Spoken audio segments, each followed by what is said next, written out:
Alrighty, hello, good day. Good day, everybody. How's it going? Let's see who is here.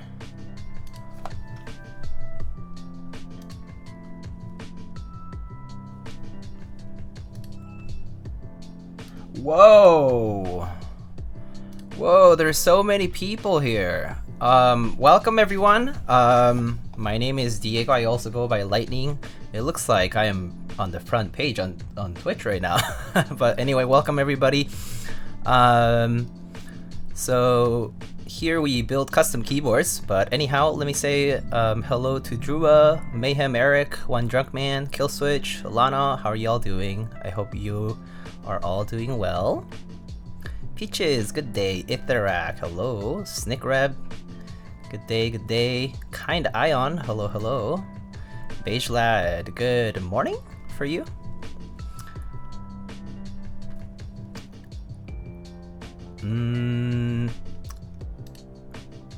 Anyway, yes, view botting or front paging, well, it doesn't matter. I don't mind.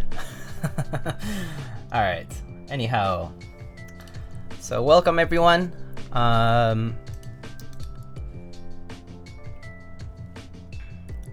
Check the incognito front page. Wow, can someone screenshot that? Because I can't see it actually. I'm pretty sure that I cannot see it because the algorithm chooses, you know, viewers and not obviously they're not gonna put me on the front page on my own browser, right? But I mean, I could check on incognito myself. Anyway, for those who are new, welcome. My name is Lightning Keyboards. People also call me Diego because that's my real name.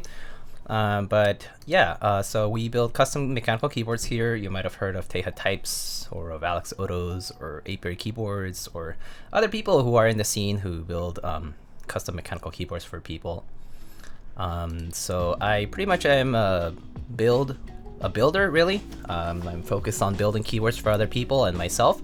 I'm in the hobby as an enthusiast. I collect keyboards and keycaps and so on, and I enjoy interacting with folks. And so yeah, that's why we're here. But anyway, welcome everyone. I do know that there might be some chat restrictions based on your verification, whether it's email or phone. So please be sure to be verified for your account if you're new, in order to chat. But yeah.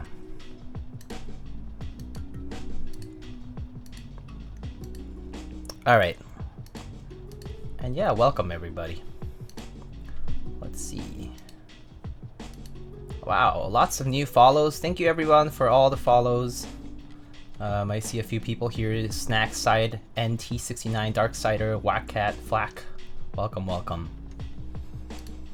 Has a key set been redeemed? No, not quite.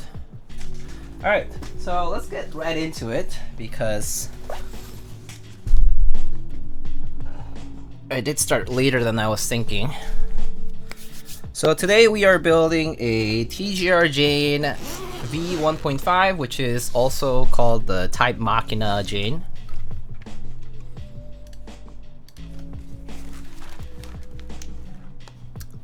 Yes, Drua, I am definitely front paging.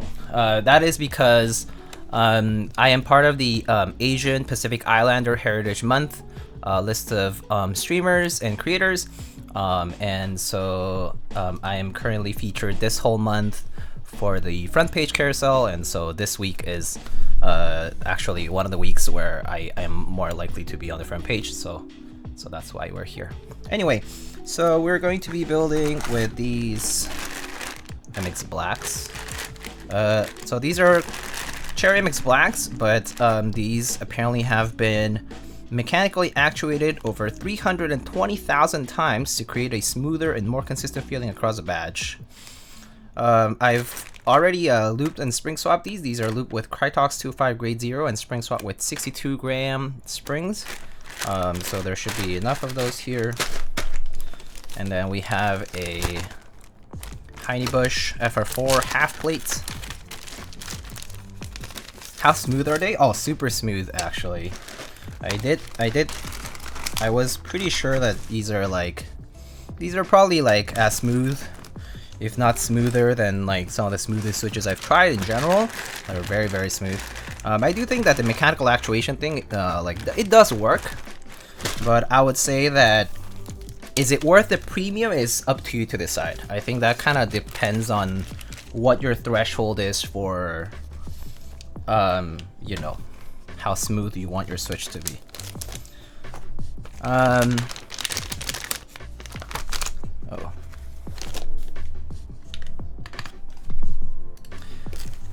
So I was a responsible Twitch streamer, partner build streamer, and I actually tested this PCB already. So this has a boot mapper compatible PCB. It's already been tested, and it's been programmed and everything, so it works.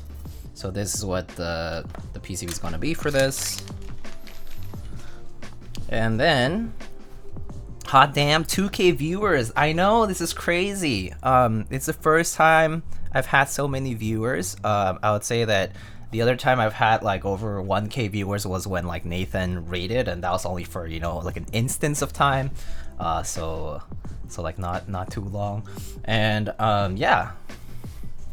Green PCB looks so good. You know, green PCB is bad, right? Because apparently green PCBs are used a lot for prototyping, and apparently if you have a green PCB, some people say that they don't like it a lot. So yeah. So here's the board that we're going to be building today. Let me see if the camera's focusing here. It's struggling a little. All right, here you have the TypeMachina Jane. Currently has a brass plate. A little bit of a fingerprint magnet because it is a black keyboard. So here's the side profile, and then here is our bottom. So the bottom piece is a large brass weight. The logo is supposed to be an amalgamation between the TypeMachina logo and the TGR logo, but it's this very, very large brass weight at the bottom.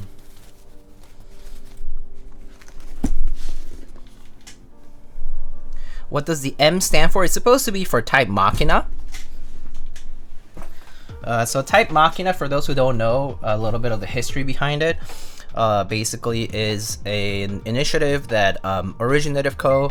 had started like many years ago, although it kind of like got suspended in the middle. But the idea was to collaborate with creators in the mechanical keyboard community, like designers and such, like from key sets to artisans to keyboards. And then sell those as a way to celebrate, you know, collaborations with designers. But yeah, there was a collaboration with Keycult, one with TGR, which this is the Jane 1.5, and then they also had bought stock of the Exent, which is this very large keyboard that was co-designed between RamaWorks and TGR, Iconic, and Taro, right? So TGR, Iconic, RamaWorks, and Originative, right? And then there was also supposed to be some other collaborations, but I don't think those happened. Love your mouse, thank you. Archetype, how are you? Yo, Udor Struidor, thank you so much for the tier 1. Thank you so much for the 4 months, buddy. How are you? Might regret redeeming tutorial typing tests and some at work, but I do it for the 2K viewers if everyone sticks around. Thank you. He possibly still have many TGRs or Keycults in his storage. Oh, you mean Sheraton? Yeah, I mean Originative, possibly. I mean they did sell a bunch. They bundled it along with a what was it? Like a build, basically. They would bundle it with like a build service, and they sold a bunch. And so I'm pretty sure they sold out of some, but I mean I don't think the Keycults are around anymore, but I'm pretty sure that that there might be some Janes or Exents still around. Alright, so here we have our Durock V2 stabilizers. Hey Sinvek, thank you so much for the 5 gifted subs. Thank you. Love your pad, Game Boy. Oh yeah, so I actually just got this. So this desk pad, it's the Game Boy Mods B23N pad. Got it from Retro Game Repair Shop. I think they're located in Rhode Island here in the US. So I actually just got it in yesterday. So just trying it out on the desk today. Looks really sick. It basically is, you know, old school Game Boy like disassemble with all the parts kind of like laid out in a blueprint sort of format. Oh, it looks really good.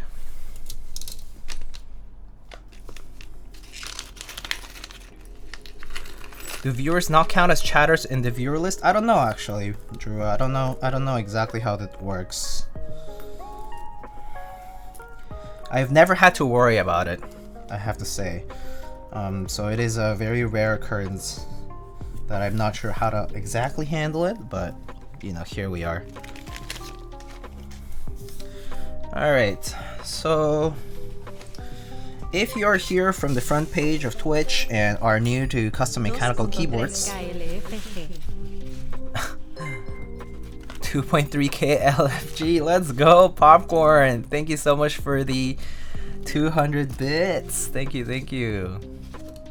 There's no chat window in the front page. Oh, maybe that's what it is, huh? Like people who see you from the front page, but they're not necessarily in the chat.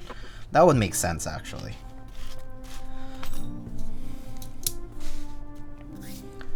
That's me, I'm new. I see. So for those who are new, a custom mechanical keyboard kit is comprised of several parts.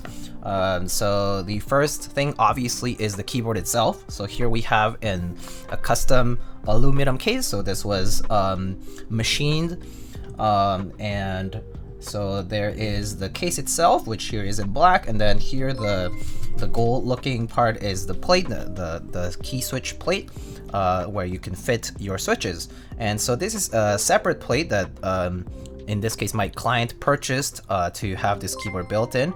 This is made out of FR4, which is a particular type of material that it's often used, for example, for printed circuit boards like PCBs. But we also use them for plates. And so this is what's called a half plate. This is what's called a full plate. A half plate basically doesn't have the plate in the middle part where most of your letters are. So that provides a softer typing experience. Popcorn, thank you so much for the 5 gifted. Thank you, thank you. Harsha, thank you so much for the 9 months. Oh, thank you guys.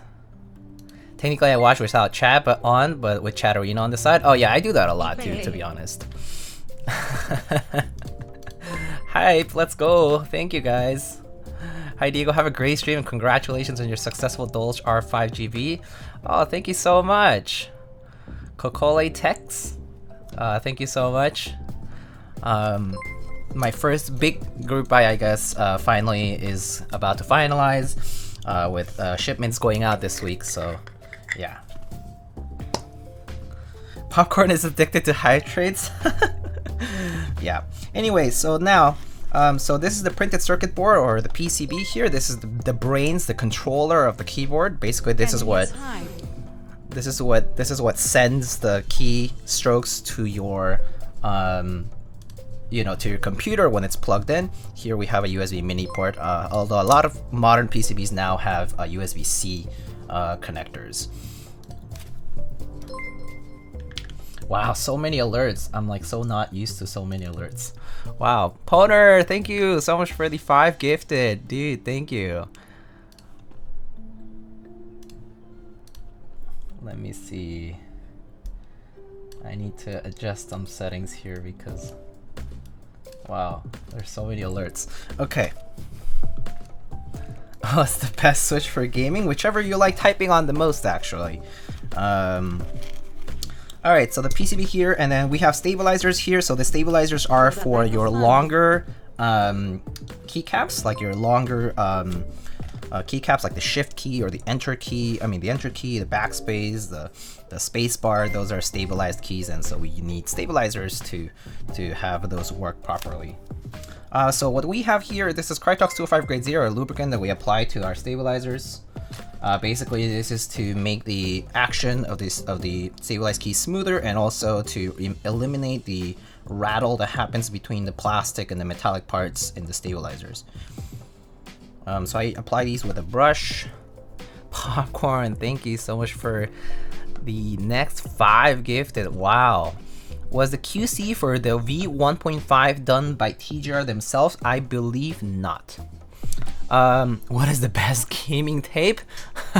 I personally love 3M brand Scotch stuff, but I also like, I'm actually a kind of a sucker for gaffer's tape. I actually really like gaffer's tape and Captain tape, although I believe that those are for very specific applications. Gaffer's tape is very sticky. If you stick it to things that have like delicate components and then you unstick it, it's definitely it might strip them out of of whatever they're stuck to. So just always be careful when using tape, I guess. But I definitely am a sucker for 3M original gaffers and Captain.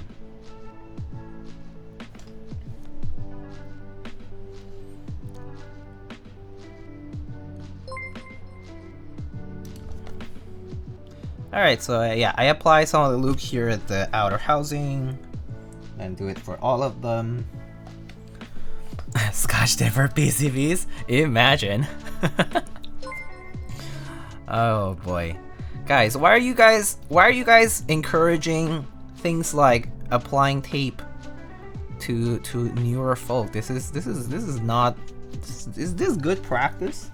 Are you guys really nice enthusiasts who will guide newer folk in the community to better typing experience and practices? Please, guys. I'm gonna put Velcro inside of my keyboard. PogChamp. Let's go. Popcorn, thank you so much for another 3 gifted. Oh my goodness. Tesla started watching. Hey, Quappa, how's it going? We all collectively gaslight gatekeep girl boss. Oh man, I know somebody who is quite obsessed with that meme. So I actually have heard it a lot lately. I do anything for hype trains? Pog, thank you. I have to be honest, I almost never get hype trains like these. Like, I would say that, you know, there's like gifted subs every so often or whatever, but hype trains are pretty rare on my streams, at least, that I know. So this is like very unprecedented. I've never had a level 5 hype train and, you know, one going for minutes like this. I thought I got wasted on your stream once. You definitely were under the influence while you were aboard on an airplane, I believe. I think you were going on vacation, so that's what it was, Popcorn. And you were having a good time is what I recall. But you were going on vacation is what I last recall. Yeah. Oh no, Drua got a sub. Nine Walker, thank you so much for the gifted sub to Drua.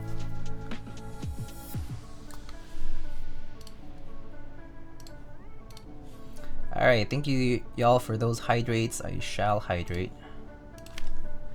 I have some cooled barley tea. If you have been to a Korean restaurant or just in Korea in general, barley tea like poricha is really good, and you can have it hot or cold and it's delicious. I actually have it at home pretty often. Pretty much, I mean, these days I'll have it like all the time because I love it. I love it when it's like chilled. It's super yummy.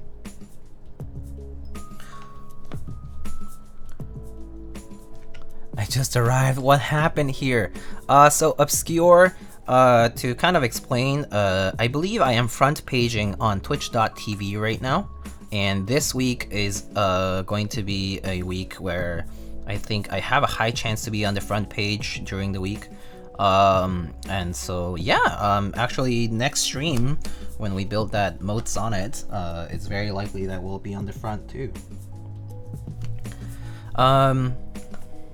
Why is Velcro a forbidden word for Automat? I have no clue. Sheesh, nice. I know. It's exciting, and at the same time, I am a little bit anxious and nervous, you know? Like, I've never had a large audience. Like, larger than, you know, maybe like 150 to 250 people. It's unprecedented to have so many viewers at once. Got some big raids, but even then, those don't last too long, you know? You're very nervous about it. Sports car giveaway at 3K viewers, please. Well, the day I can actually even afford a sports car for myself, maybe I should consider a larger giveaway around then. But I mean, I'm not in that place or any close to that. I am but a simple hobbyist who likes to build keyboards and do stuff with my hands, just DIY electronic stuff. You know, just doing like DIY projects in general. That's all. I just like building stuff. I like doing stuff with my hands. That's it.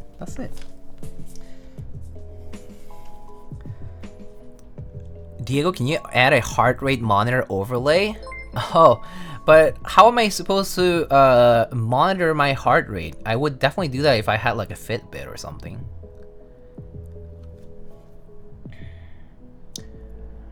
You're a double T in numbers.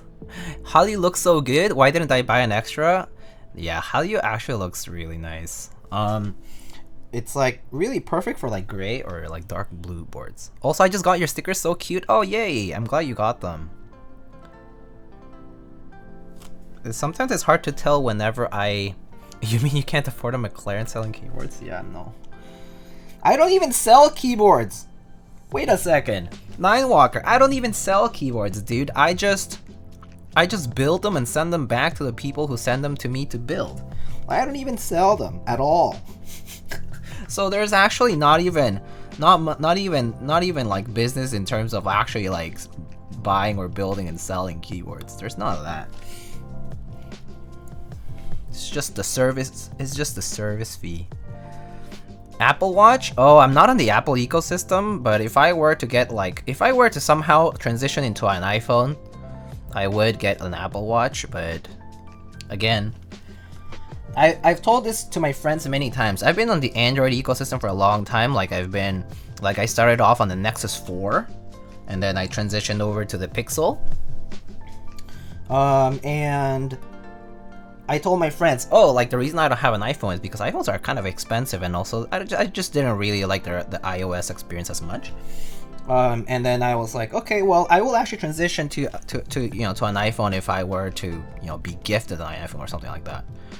Because yeah, like it's the thing about the iOS experience is that I don't really have that many devices that are compatible with it. I do have a MacBook Pro that I use for like work and stuff, but at the same time, like at home, I'm using Windows a lot, or like at work, I'm using Windows a lot. So yeah, it's just not the whole time. Whoa, Nachos. Hello. I'm experiencing some financial hardship, so I'll hold off on reselling to my favorite keyboard streamer. Oh, no worries, Brandon. Don't worry about it, dude. Keyboard building services. Apple reported high rate of Android conversions last quarter. Oh, interesting. Is that because Google sort of dropping the ball on their flagship line in general? Like, I mean, I know that the Pixel kind of has had its slew of issues, pretty much since like the Pixel 4 or whatever has had its slew of issues. Goose of Murder, welcome. How are you? If you're looking for earbuds, the Beats from Apple Fit Pro are amazing and $100 cheaper than the Pros, which are 2 years old, so old tech. I see. So I recently switched from the Pixel 3a to the Pixel 6, and so I've been pretty happy about it, at least lately. And as for earbuds, I've been using for a while I had the Samsung Galaxy Buds Plus, which are supposed to be Harman tuned or whatever, and they actually sound really good. And then recently when I got the Pixel 6, I also got the Pixel Buds Series A or whatever, and those are pretty good too. The only thing I have, like the only qualm I had with the Pixel Buds was that the volume was kind of low, so I just had to like third party control that. For some reason, the Pixel Buds just like sound much quieter than other earbuds that I had tried, but the audio itself was pretty decent, like for music and such.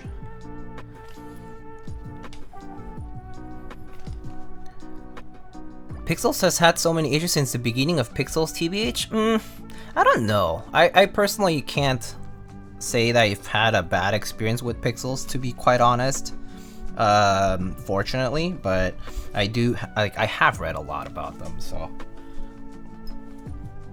I can see why someone would have complaints. Could we sound bleeding from Pixel Buds? I don't think so.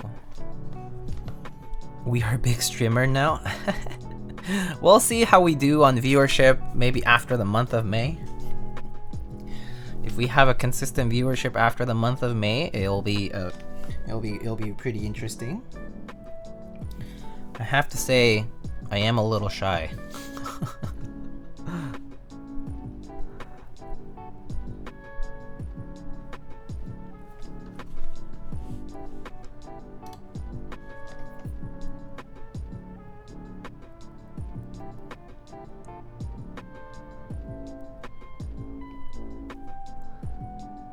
Their Nexus line was good. I love my Nexus 4 when I transitioned to it.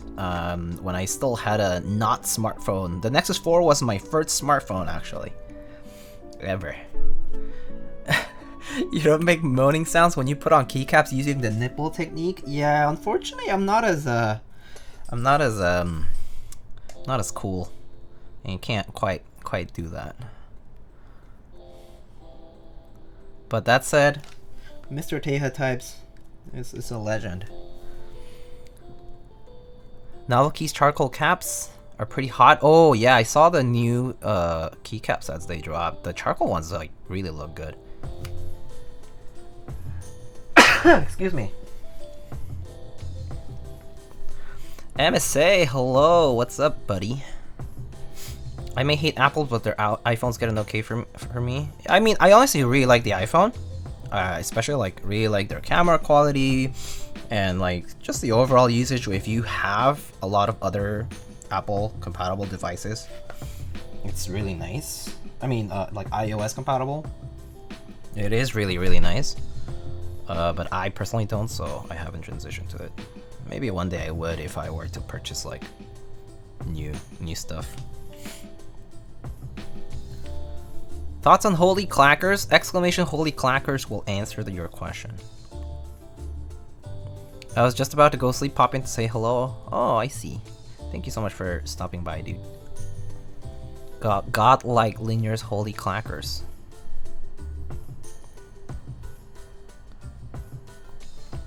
Wait, my first smartphone was a Galaxy S4, and then the battery exploded one day. Holy, wow, that's scary.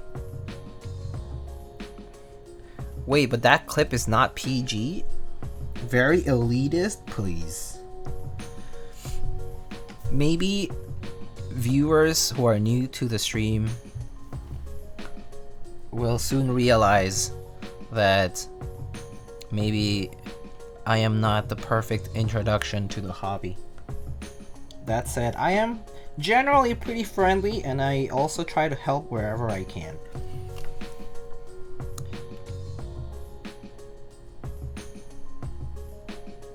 Is this hashtag customs? I haven't been in that place in a long time, I have to say.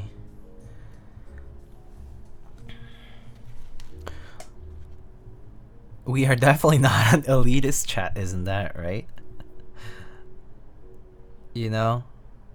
I'm actually wondering if my current verification, automod, whatever settings are too harsh, but I can double check that actually on my dashboard right now. Wait, no, moderation settings.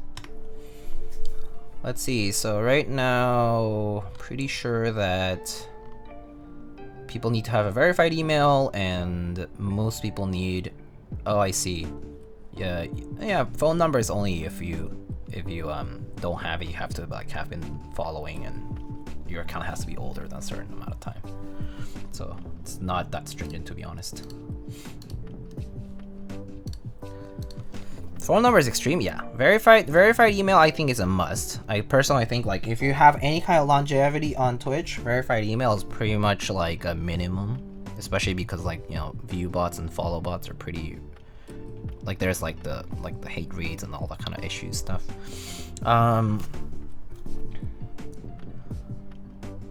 Wow, 3K, damn. Fractals, welcome. Did someone raid? No raids actually today. We are currently on le front page. Cherry MX lock with 62 grand springs, very daring today. I know, right?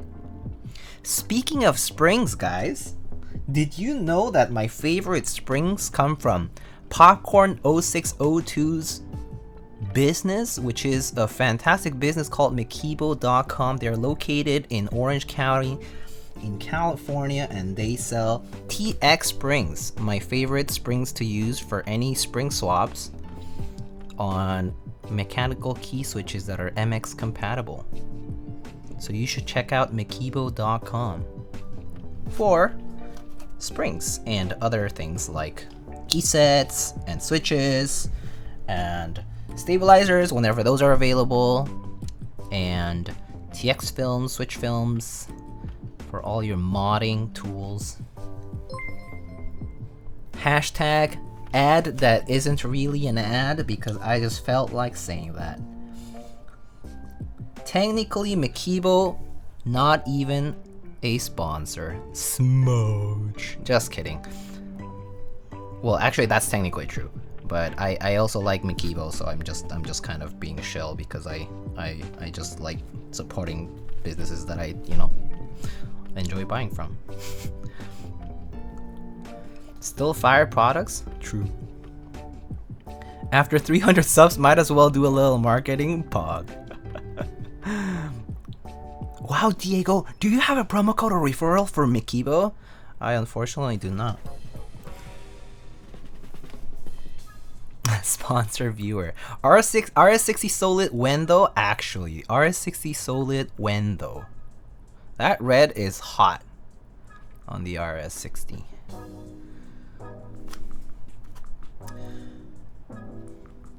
How much did this board cost? Good question.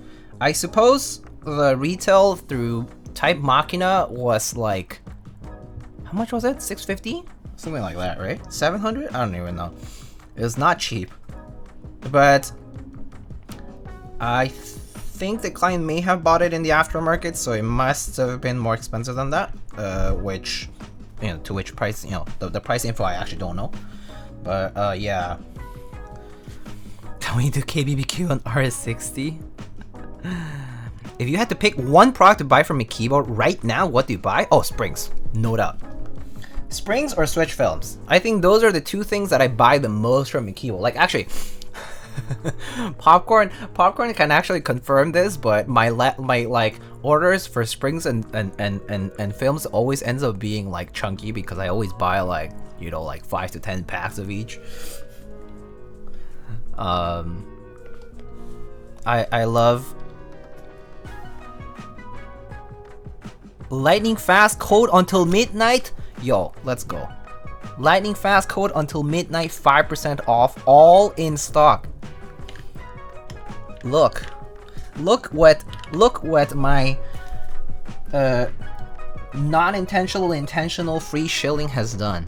Now we have 5% off for all in-stock products. I should tell all my friends right now. I am actually going to tell all my friends.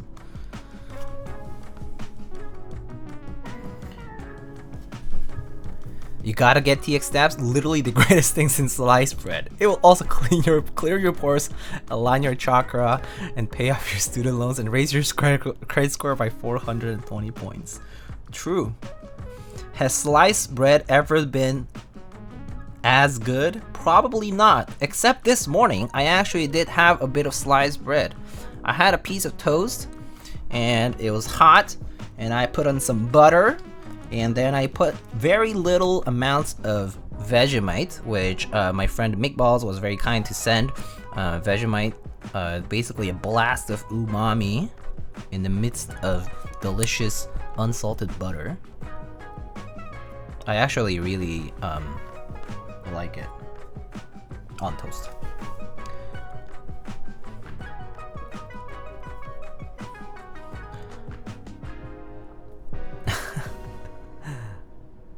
Unfortunately, not now, but soon. TM. Oh, for TX stabs. I see. Hey Diego, tried your stab lubing technique on my last build and it worked perfectly. Might end up ditching BDZ. Oh, really? Forbidden actually worked for you? That's good. So I'm not just imagining things when well, at least that confirms that I didn't explain it poorly, so that's good. Cause I think like I was telling people like, oh yeah, do this, but no one ever told me like, oh yeah, I did it and it worked. Everyone was like, okay, I'm gonna try it next time, and then I never heard back.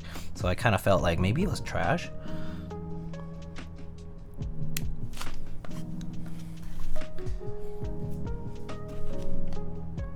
What kind of monster buys unsalted butter? I like unsalted butter because I add stuff that's basically salted. So for like baking, unsalted butter is probably a must. Salted butter is nice for like some specific things. Like if you're just using it on its own, or if you're yeah, like it really depends. But I personally prefer unsalted and then just add on top to it. I got 3 jars of Vegemite because it was only like $1 more than 1 jar. But I feel like Vegemite is like, I feel like I will never run out of that 1 jar of Vegemite that I got. Like I put in such a small amount of it each time that I really don't think I'll ever run out of it. It's gonna be like, Tim Tam sliming is a mess, don't do it. Is there a clip of set stab lubing technique? No, there isn't, but I can show you right now. Oh, DDD Klein, thank you so much for the Prime Gaming sub. Amaray, thank you so much for the Prime as well. Drizzoid, I think I missed it earlier, but thank you so much for the Prime as well. Thank you so much. Vegemite be gross AF, not gonna lie. I have to say, at first I was skeptical, but then when I learned how the technique works, where you have to use very little amounts of Vegemite, it actually helped. Alright, so I can show you how I like lube my stabs basically. So okay, so I'll just zoom a little bit. Stabs lube with Vegemite when. Okay, so you see the wire is completely uncoated right now. The housings basically just have a very small amount of lube, and it's basically a very light coat on the inner surfaces there. So that's all it has. Okay, so for lubing, the wire is a crucial part of lubing any stab. Okay, so I personally do it this way. I use 205 grade 0 and I use a brush to apply the lube instead of like dipping it or anything like that. Okay, so here it goes. So I personally apply an even coat of lube around the wire, you know, not too thick, not too thin, just an even coat, right? Just use your brush to apply it. So now there's an even coat, right? Up to the L bend here. You see there's the L bend over here. So you apply here a little at the elbow, right? And then that's it. Okay, now the key part to my stab lubing technique, at least, is that I apply a little bead of lube. So I just have it in the brush. It's like you can't see it, but there's plenty in the brush. I apply the lube on the top side of the stabilizer. So see how the stem is right there? I apply it on the top side of the stab. So I just like kind of like putting butter on sliced bread. I put it on like that, and then right now there's too much. Okay, there's a little bit too much there, so I kind of take off a little bit, and then the idea is that it covers this top part where it is most likely for the stab wire to cause the ticking noise that you find so annoying. And you also make sure to cover this last this circular cross section over here at the very tip. Okay, so this is maybe pretty generous, but it'll be fine. And as you can see, there's more at the top than the bottom part, because the top part is where it's going to cause rattle, right? So then you just put the wire in carefully without touching too much of the lube in on the housing, and then you just clip it right in.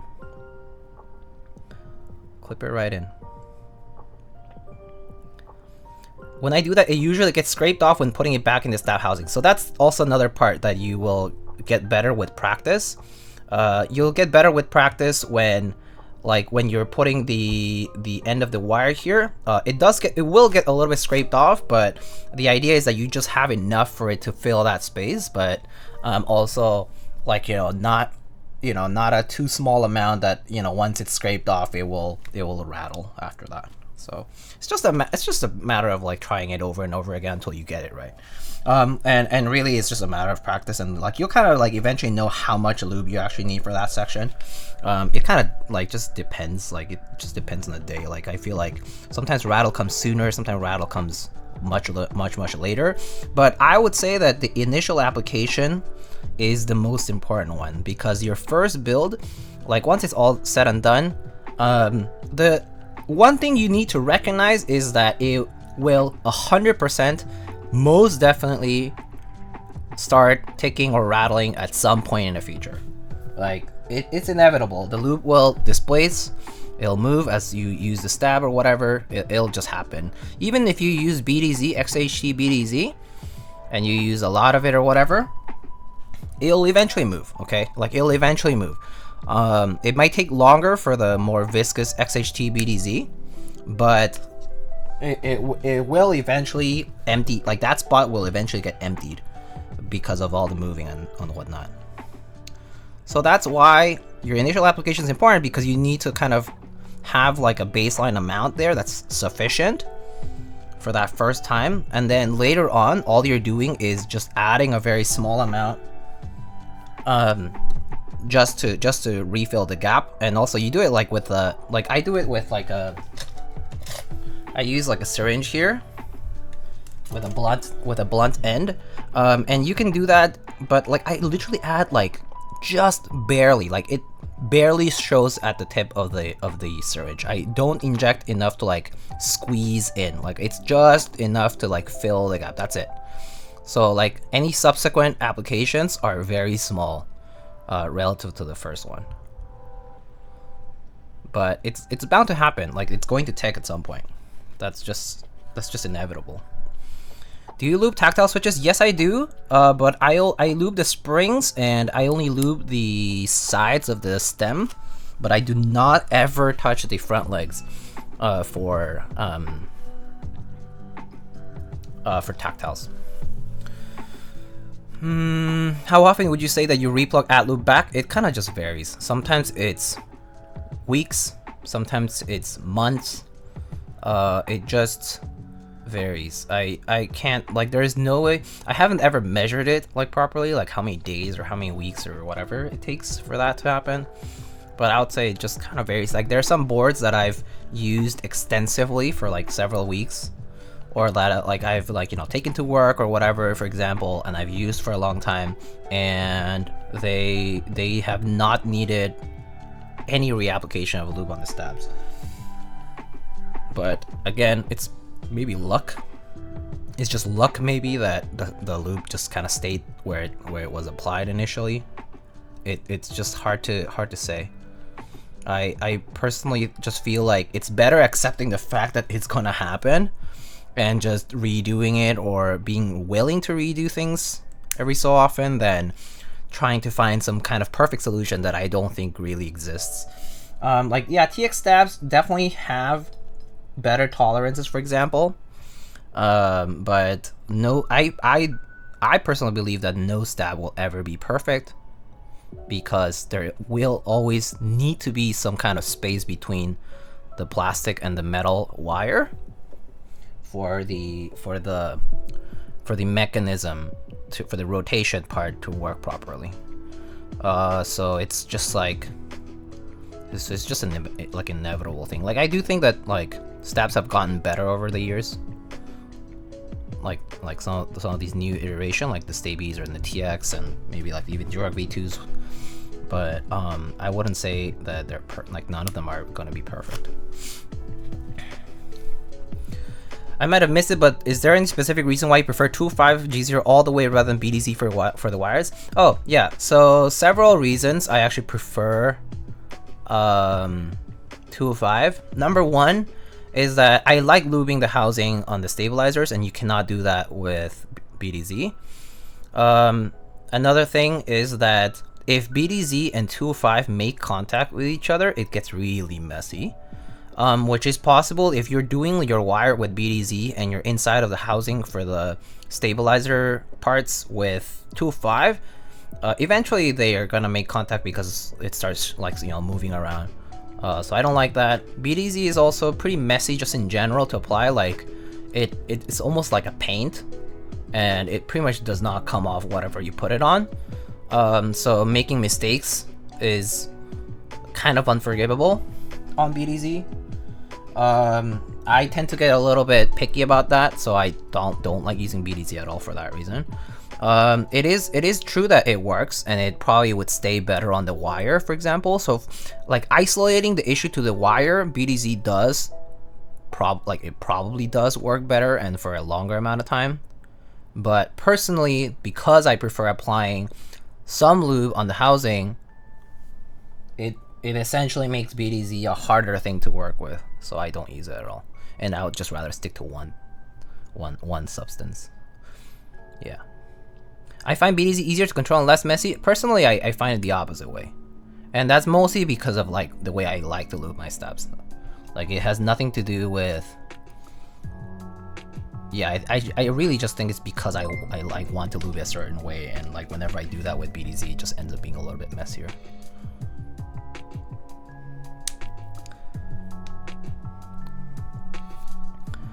Keycaps stand positioning have tolerances too. There are no plane stabilizers, they'll bind and get stuck. Yeah, that happens a lot. That's why PBT always has issues. Like when PBT shrinks a little bit more than usual, or expands a little bit more than usual, or for example, get those SP key sets, like the DCS key sets, or like, you know, any other key set really, which maybe have thinner plastic walls or whatever, and sometimes they're more prone to that kind of warping. You'll notice that they'll get stuck, especially longer keys like those 10U like space bars that people are talking about, you know.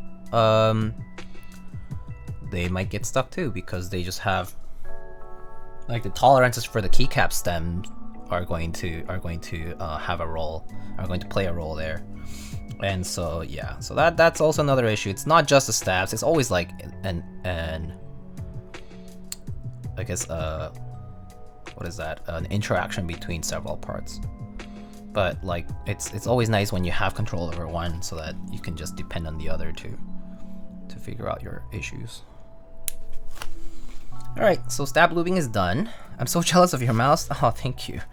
I did purchase it like aftermarket basically. I purchased it from actually a friend of mine who commissioned it from Leonardo da Mouse. And then I got like GMK copper along with the mouse actually. So that's kind of how I got it. Oh, Mr. Obsidian Raid. Hello, 26 months. Thank you so much, my friend. How are you? Cherry clip-ins with C3 wires are goated to me. Oh, nice. Haven't had any ticking of stab problems with any of my boards built by Diego. Oh, really? Max, that's actually good to know. Kind of crazy. Why do you have lube on the left side and brush in your right hand? You always have to reach over your arm. Oh, because I'm stupid. That's why. Mr. Matt, stoked to see you on the front page, Lightning. Oh, thank you so much. What's the shortest period of your use time that you've had to retune stabs? Probably days, a matter of days. Can you do a mole poblano mukbang stream?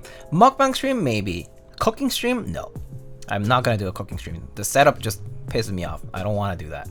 Also, I share a kitchen, so doing that would be very disruptive to like the people I live with. So that's something I would refuse to do for that reason alone. Any reason you're not using dielectric grease over the Krytox mix? Personally, because dielectric grease, I tend to find that it I just don't like the consistency of the dielectric. Like it's just the viscosity of it that I don't enjoy as much. But that said, it's mostly because I got used to 205, and now switching back would make it uncomfortable. Oh, Huck JD redeemed. Okay, I'll do that shortly. Let's see. Alright. Doesn't the electric degrade plastic? I don't know the science behind it, so I can't confirm nor deny. Does it? And why? I didn't know that. Is it because they're based out, they're like dissolving?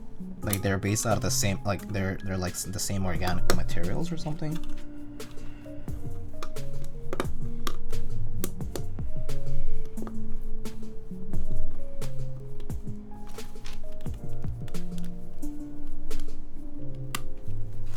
Alright, I'm just gonna put the stabs on and then I'll go and hug JD.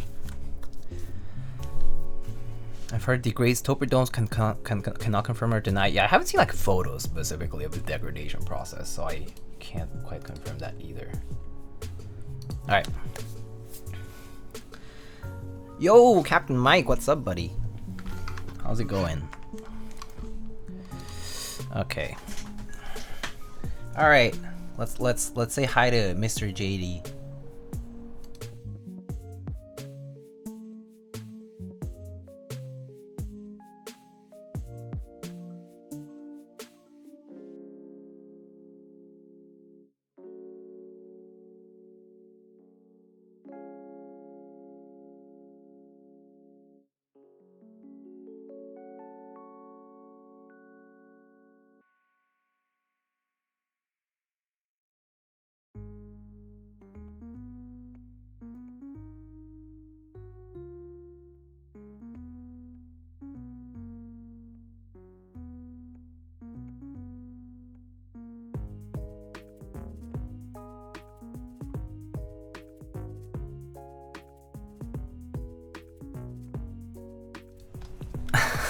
I'm back.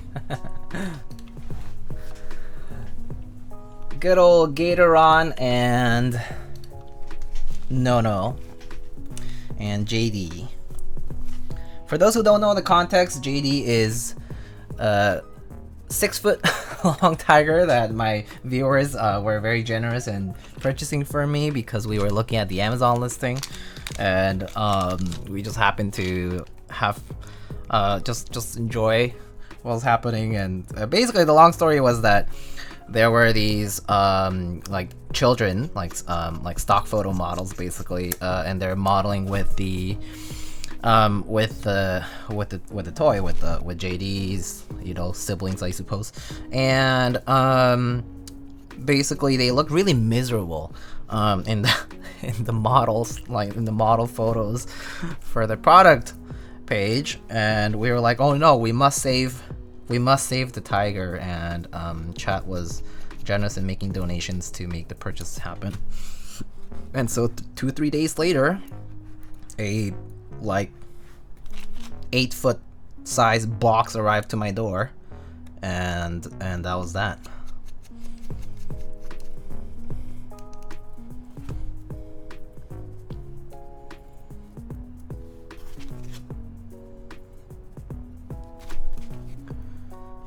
JD is a rescue? That's correct. We rescued JD from the evil grasp of corporate America, aka the people who are actually paying me the money from all these subs that you guys are providing. The same company that is paying me for this. Do you get the judging look from your roommates when you brought JD in? No, because I just brought the box in. But I mean, my roommates have seen JD, yes. They didn't really care, to be honest.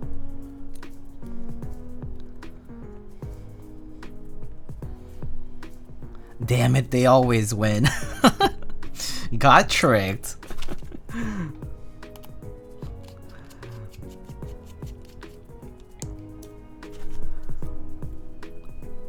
Let me know when you need me to start up the giraffe one. We can get that one viewer funded too, I bet. Oh my god.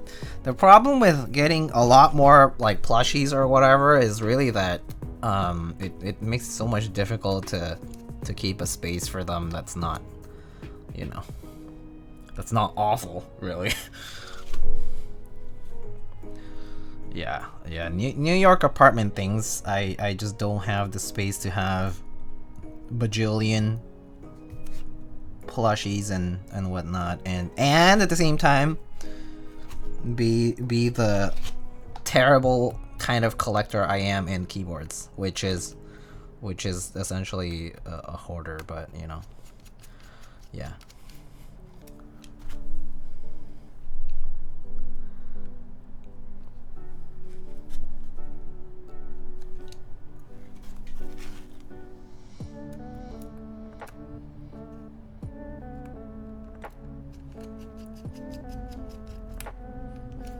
Whoa, there is a wide Soran dank. I actually was not aware that there was a wide emote.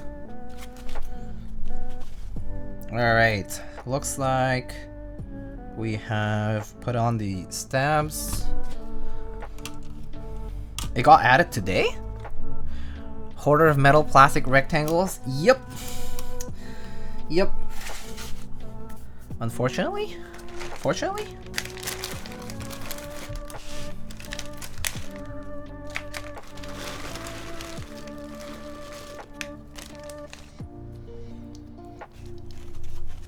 Alrighty, let's do the half plate portion first, and then we can worry about the rest.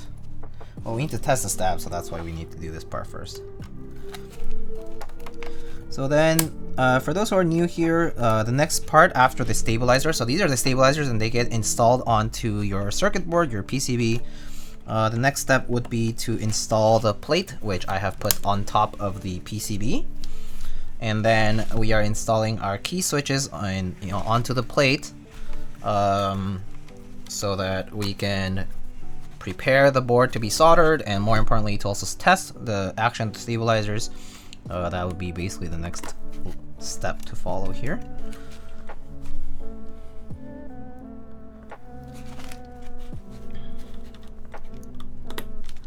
Getting you a giraffe will limit you to the amount of rectangles you can buy, right? So are you saying it would be good for me? Possibly. But what if I end up, I don't know, not treating said giraffe to the best potential because I have a lack of space that prevents me from performing optimally. Diego, is this more nerve-wracking than raids? Oh, absolutely. Absolutely nerve-wracking. It is very nerve-wracking to be in front of thousands of people, over the internet. So, yeah.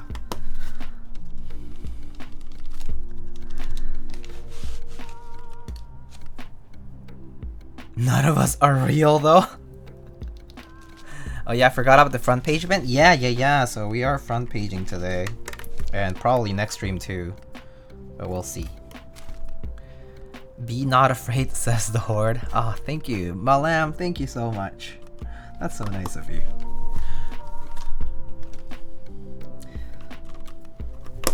I've seen Twitch and all of its kinds of interesting moments. It can be both scary and totally wholesome. So I trust that the viewership that follows from here will be nice and as wholesome as it can be. Alright, so we've installed some switches, which leads us to our next step here, and the next step here would be to test our stabilizers. So I've put switches in all the positions that need them. So here there's a space bar. So these are just some keys that I just always put aside. Basically I just have set aside for the testing of the stabilizers. So there's 5 keys here that we're going to test. I use this piece of foam just to kind of hold the parts on the surface. That's not the desk mat. Also because the foam seems to exacerbate the sound a little bit, kind of like just so that it amplifies a little bit of the sound, and it's easier for me to tell if there's any issues with the stabilizers. So I put all the caps first.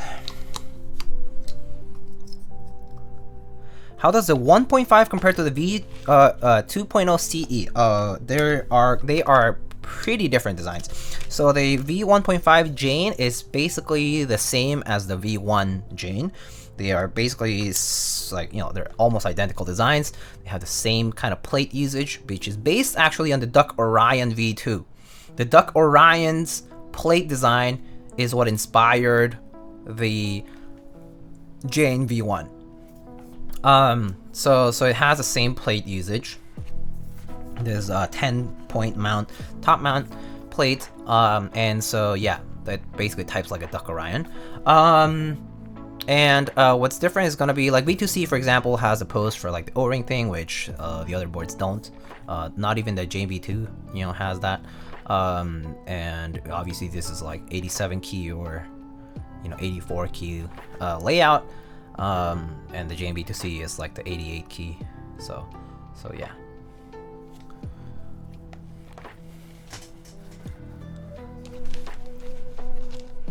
Is there a big difference between hyperglides and ultraglide? So ultraglide apparently, so hyperglide is the branding.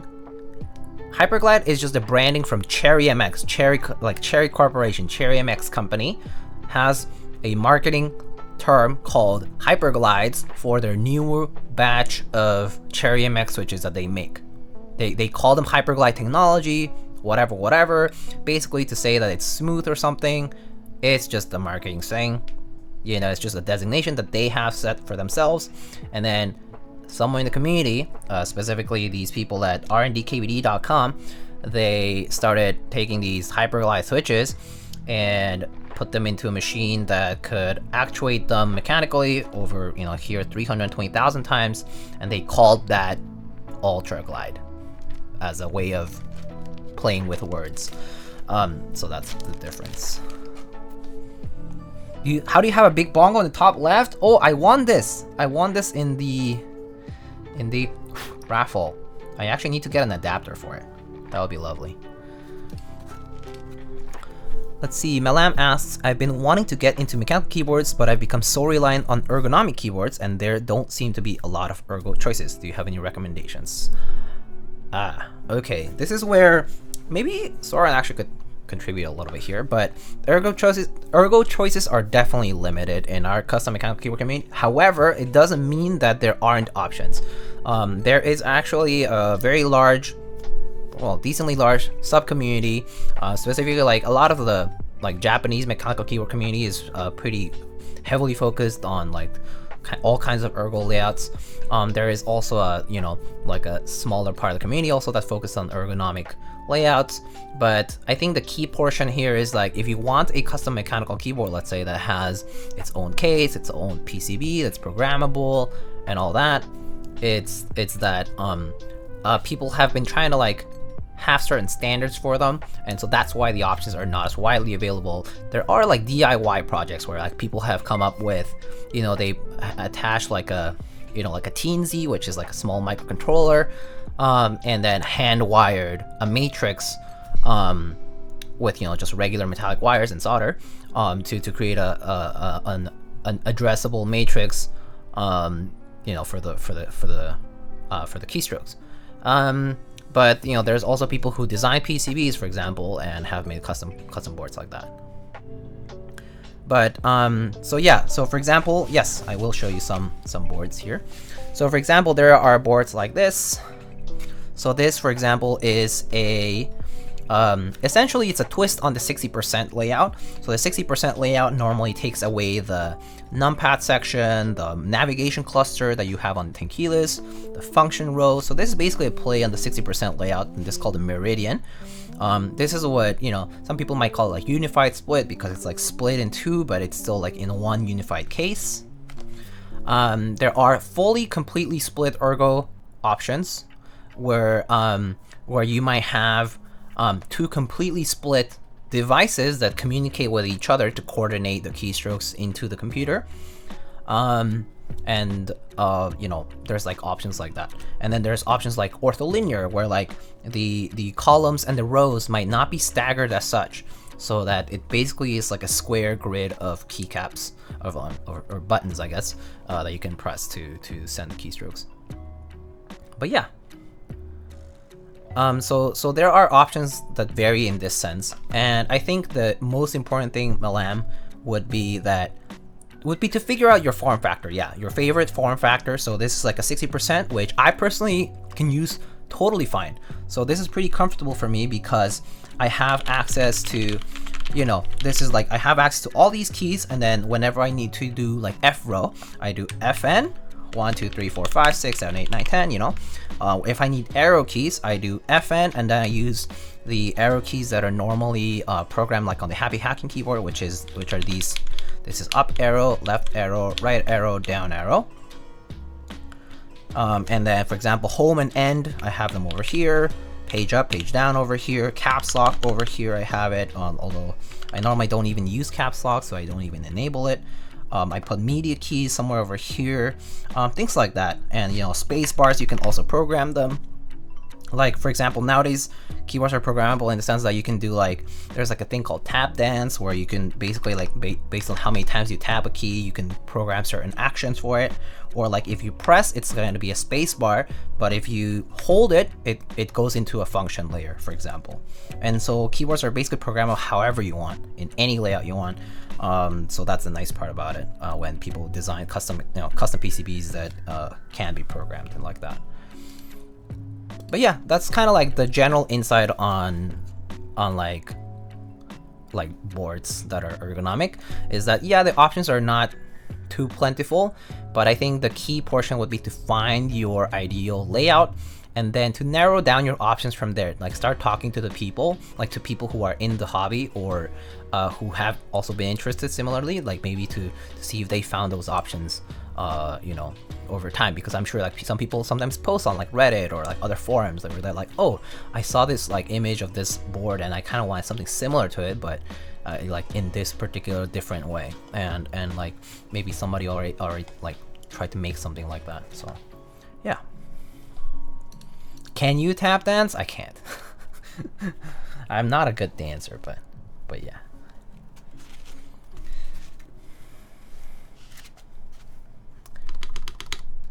Thank you for taking time to explain to humble rando like myself. Oh, no problem. I mean, I personally stream because I enjoy, like, you know, kind of showing people what I'm doing. And if you don't know, that's fine. I mean, everyone started there, to be honest. Like, all of us made silly mistakes.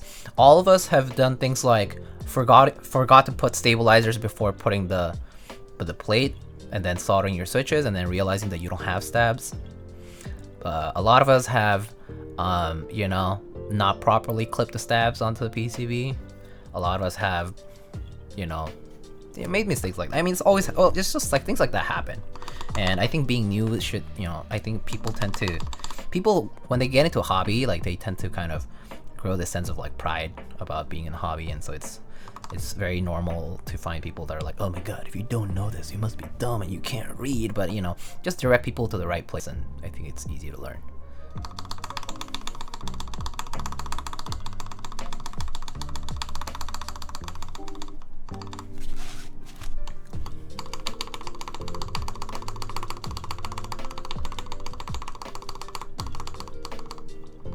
Okay, so the next thing I'm just doing here is just trying to see if there's like any ticking or rattle.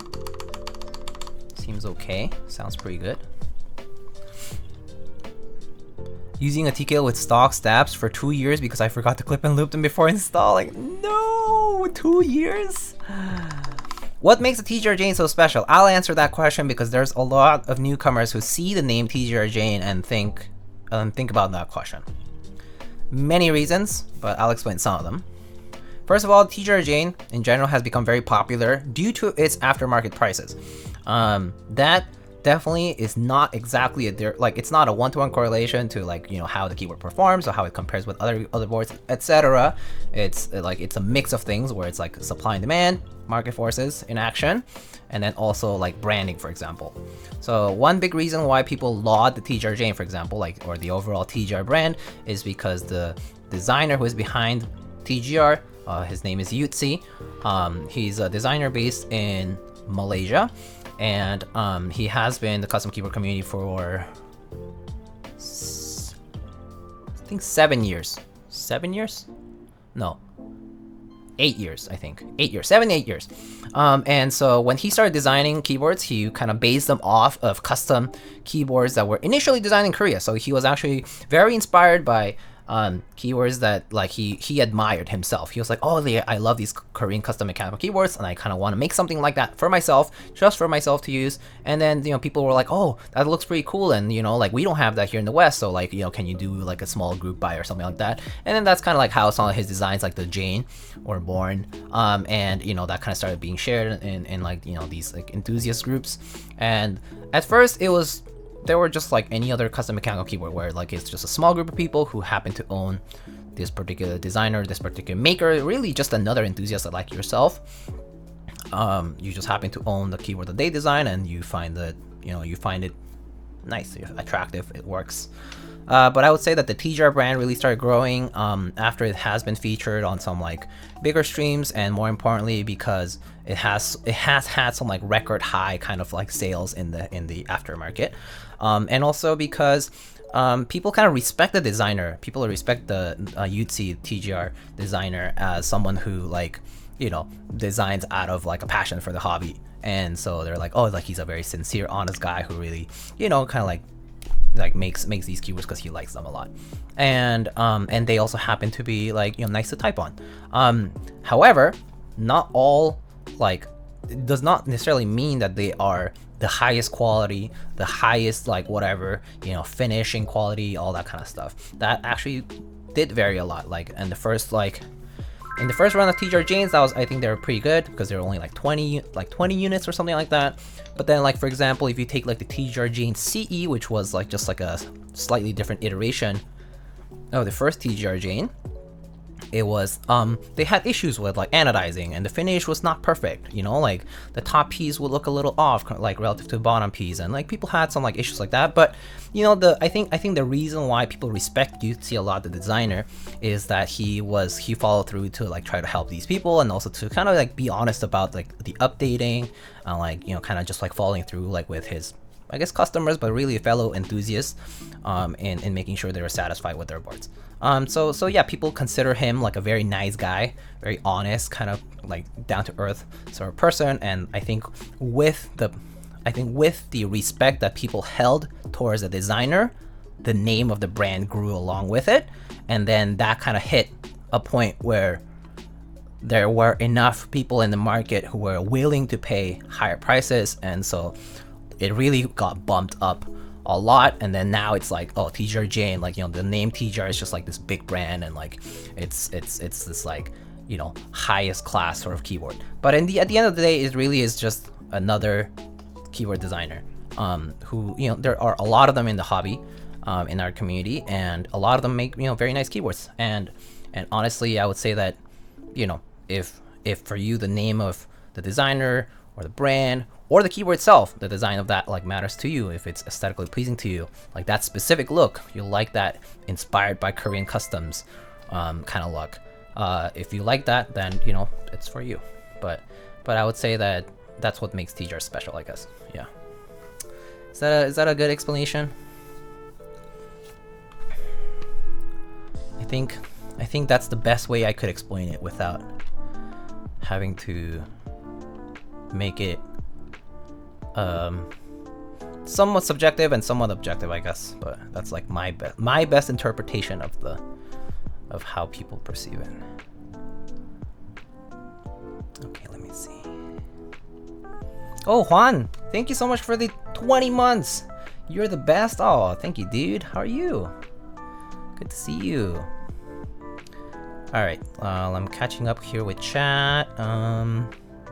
Imagine having to care about stabs, Soren. I'm taking a long time today, but it's okay.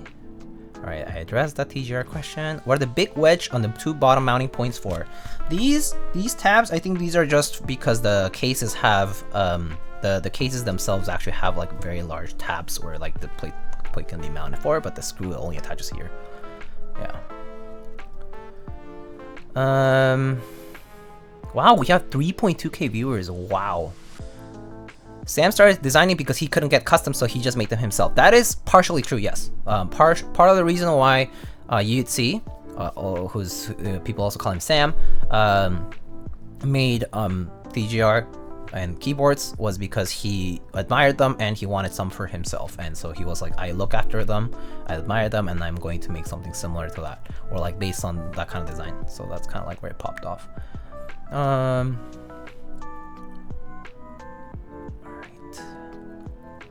Chicagoan, thank you so much for the 8 months, buddy. How are you? What does TGR stand for? I don't think there is a people say like TGR can stand for like the greatest rectangle or whatever, but I think it just doesn't. I don't think it has a very specific TGR. I'm pretty sure that the TGR naming is actually based on kind of like, because so yuktsi, Sam, he's a big fan of cycling, bikes, and I'm pretty sure that, you know, like there's like BMX, or like there's like, you know, like 3-letter brands, right? Like in cycling, and I think TGR is basically just kind of like that. It's like a you know, like GTR, TGR, that kind of thing, like BMX or whatever, like a 3-letter combo that just sounds good. I kind of feel like it's like that. I mean, I feel like if I had to put myself in his shoes, that's kind of how it is, but I don't know what the real like motivation or inspiration is, so I don't know the actual answer to that. Now explain Team Redline. I think you can look that up. Pretty sure there is an actual Team Redline history post by TopClack, actually, back when Huey and Brian used to do work together for TopClack. They pretty sure they posted about Team Redline. I just really like the logo above the arrow cluster. See, Westcold could be totally right. The logo above the arrow cluster is everything for some people, and that's what matters. So yeah, I mean, everyone rates things differently for that reason. What's BMX stand for again? Bicycle motocross. Who designs the TGR boards? Their name is yuktsi, YUKTSI. They are a community member. We go by yuktsi. Yeah. Vijesu, ¿qué onda, compadre? ¿Cómo estás? ¿Cómo estás, amigo? Is it too late to order GMK Oblivion? Most likely, yes. You can actually, I believe, maybe GMK Oblivion round 2, whichever the newest round was from Oblotsky, might have pre-orders available, which means that you can order in advance, but it won't ship until the fulfillment happens. You can probably look it up and check. I don't have it links handy right now, just because I'm like doing this. But yeah. Now explain why step caps is better. I tell people. Oh, I actually have a good explanation for that, which I actually was when I was working with some clients and they wanted to know about it. I would send them like a diagram and tell them like how to explain step caps lock. Step caps lock here.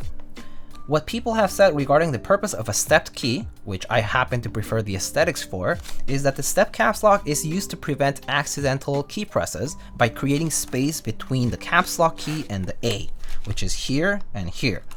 The actual purpose of the step caps lock is when the switch and stem is off center, so the entire key space is covered, but you should press somewhere else besides the center of the key, and when that is not the case, you can still use the step caps lock for aesthetic purposes. That's the explanation I had for step caps lock.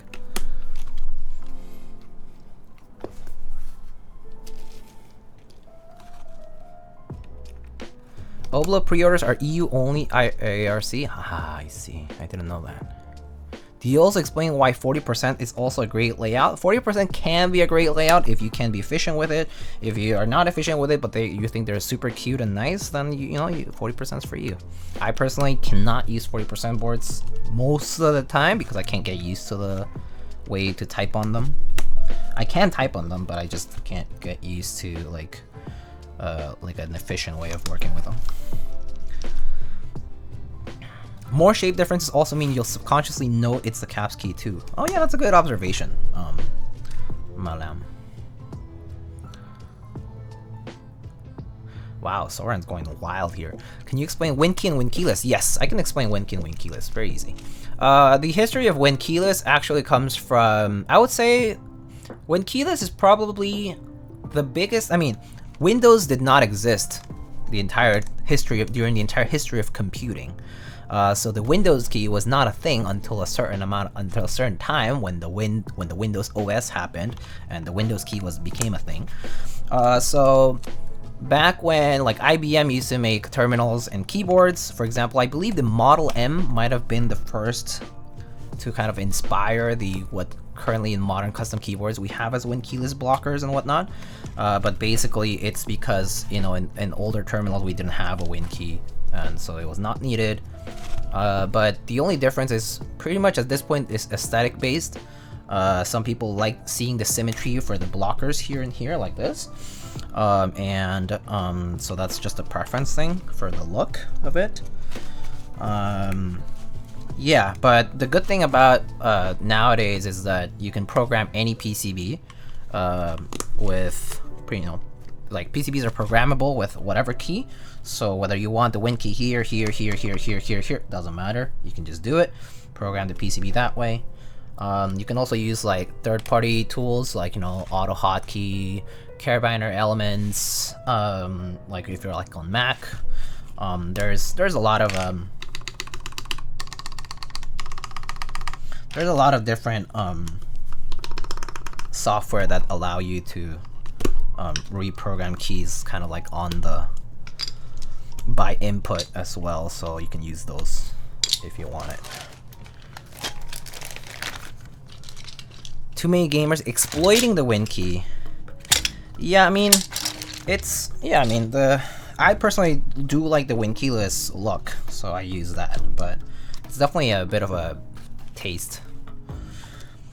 Just like an acquired taste or like a look that you want for it. Microsoft PowerToys is pretty good for non-VIA boards. Oh, I didn't know that. Microsoft PowerToys. Is that a thing? I actually did not know that utility. When keyless with 313, I have to say that would be interesting pairs. I actually do want to do 313. But the only problem with 313 that I'm kind of concerned about is my positioning of the thumb. If the thumb comes, like if my regular spacebar positioning is like you know, is basically on the 1 key rather than the 3 spacebars, I imagine it could be uncomfortable, but I don't know. I have to test it to know. Is there an Alt-Tab F4 blocker? I mean, if there were, that would be pretty funny.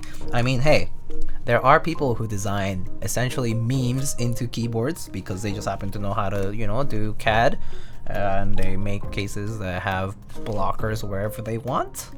I mean, in fact, if you look up some of the earlier prototypes of the TGR 910, there's some that had the blocker here at the top left corner instead of the top right where it currently sits. Yeah, so.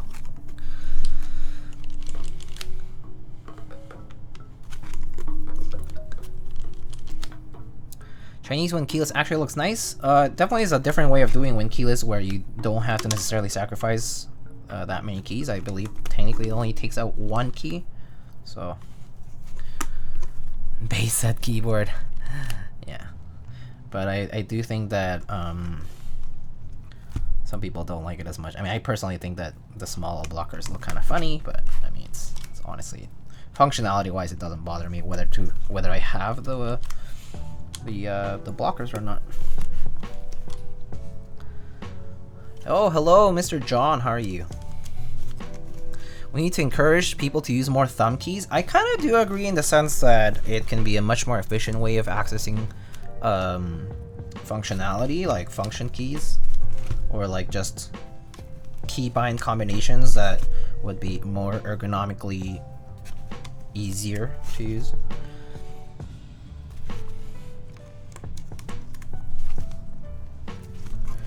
Matrix Tetris is the closest you get to Control Alt Delete blocker. I'm gonna show this on the screen, perhaps. If it shows. Oh no, wait. I think I'm on the wrong tab here.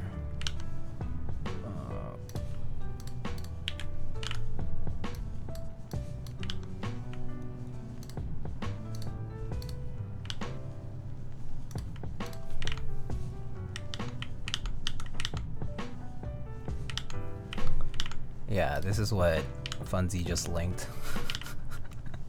So this has like a wind key blocker and yeah, this is pretty funny. It's like a Tetris shaped board. Best blocker is no blocker. I mean, yeah, I mean more keys better, I guess, if you could think of it that way. What is that? Good question. I don't know, but it's apparently Tetris inspired. But I mean, that's what I'm saying. People make all kinds of boards that are like really whack, and you can do that. Like, you can use that if you want. It's all just a matter of whether you can actually, you know, program it the way you like it and use it efficiently. It's all preference.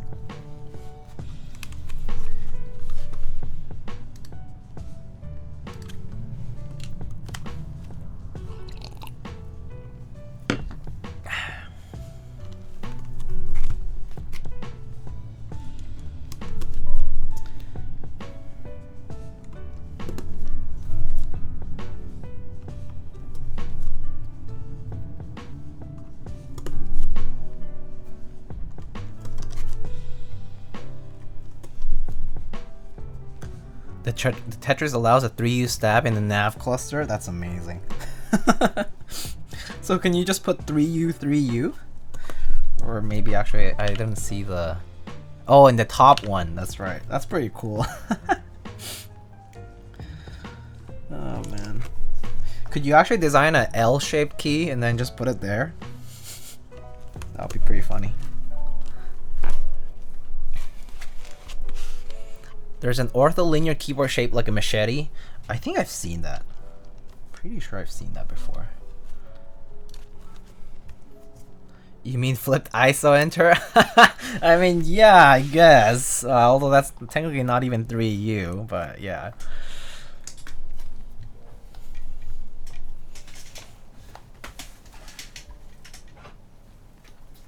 Alright. So before we actually started soldering, I did want to make a brief little intermission per se, but not really, just to say that I want to give people the heads up, especially since you're all here on a very exciting front page stream. I wanted to let you know that I received a hint that if you missed out on these cool Salvin knee-deep collaboration keycaps, these will likely be restocked sometime tomorrow. I don't know of the time, but I heard that they will be in stock soon again. So if you missed out, there is going to be a second chance for you to get them. They come in different varieties, and as you see, Soran here is one of the mods in the Salvin Discord server. But if you're interested in custom metallic keycaps made out of brass or aluminum, I think they're all brass. They might be all brass. And some copper, I think, too. They are going to be available on salvin.com for sale. But yeah. Soren, what's the average price for these? So just to give people like a little bit of info. Maybe just shoot them a little listing page or something. Oh, what's the difference between group buy and pre-order? Essentially the same thing. I would say that group buy is a form of a pre-order where you pay money in advance. The idea of the group buy basically is that you pay money in advance along with a bunch of other people, and the product is not made yet. But once it's made, it ships to you. Basically, that's what it is. The idea is like to hit a certain number of people entering that particular buying process, so as to be able to manufacture whatever you're making. But essentially, it's still a pre-order, like by definition. However, I would say that nowadays it's used in different regards. Let me explain the group buy versus pre-order. For example, in the key set world, when people produce like keycap sets, people say group buy for that period of time. Like normally it's about a month long. It's a period of time when people are allowed to, anyone is allowed to purchase any amount of the product that you want for a discounted price. The reason for the discounted price is because you are essentially setting yourself the risk of paying upfront to the vendor who is organizing that group buy, right? You're paying upfront to the vendor who is organizing that group buy, and you know they are taking on the risk of collecting everyone's money, paying it to some manufacturer, and having the manufacturer produce that and ship it to them, and they ship it out to customers. But you as the customer, as the end customer, you are also, you know, basically sacrificing risk in order to get a cheaper price. So it's a way for vendors to incentivize people to pitch in money, essentially, to collect, to manufacture something. Now, and at least in the keycap set world, a lot of times that's what the term group buy means. And then pre-order later on means during the production, they open up a limited quantity of items of product of the same type for people to order before the fulfillment of that product happens. So this is before it ships or before it's been manufactured completely and sent to the vendors to be distributed to customers. So basically it enters a pre-order window where basically it could be, the pre-order window can vary. Sometimes it's a little before the fulfillment happens. Sometimes it's during the entire time of the manufacturing time. So it could be like as soon as the group buy is closed and right before fulfillment. And normally those prices are marked up a bit, basically to reflect like MSRP, like the suggested retail price for themselves. So yeah, so vendors set those prices. But yeah, I would say that group buy is a benefit for the customer. Like if a group buy, like the more discounted group buy price is a benefit for the customer, you know, as you take on that risk. And pre-order price is basically you're paying the retail price, but you're basically securing the item before it ships so that you don't have to go through the process of purchasing extras or in-stock items later on, because in-stock items are basically first come first serve, and if they run out, your luck, you know, you've run out of luck. So a pre-order is a good way to secure that in advance. So that's what it is.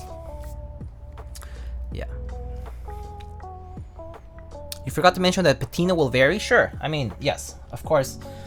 These keycaps that Soren and I'm talking about, these have been patinaed or coated, cerakoted, and other things. But basically, these have varying patterns. Like just because it looks like this does not mean that whatever you order will be exactly the same. Just so you know, it's basically a random process. They do look different all the time. Pretty much no keycap is identical, but the patterns are going to be similar, but yes, different still. All right, so that's what pre-order versus group buy. Let's see. All right, let's get started with the soldering now that the solder is hot.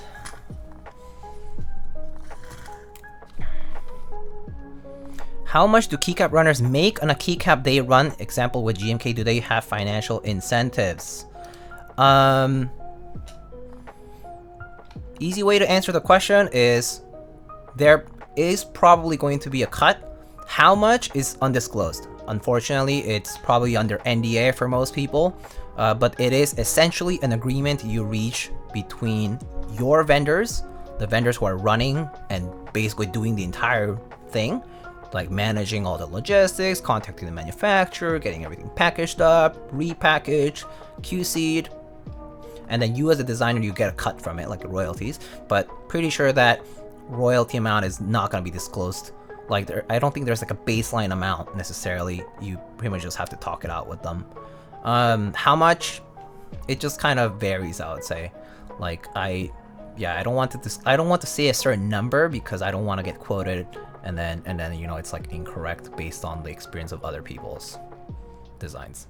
So it's hard to say. Some people, I've seen people forgo on their supposed revenue / profits because they want to donate, or or they also want to forgo on some of the revenue profit in order to reduce the price. Sometimes that's been done. It's sometimes the vendors decide to do that. It really is hard. It's not like a linear equation here. Yeah, like sometimes the vendor is agreeing on this or the designer is agreeing on that. I would say, like, you know, you're still making, let's say it could be a few bucks per kit or something, or per product item. I mean, people make keyboards, people make keycap sets, so I think it just kind of varies, and you have to reach that conversation. Like, you have to get to that conversation with the vendors. So it's best if you just have a design and talk to them directly and agree.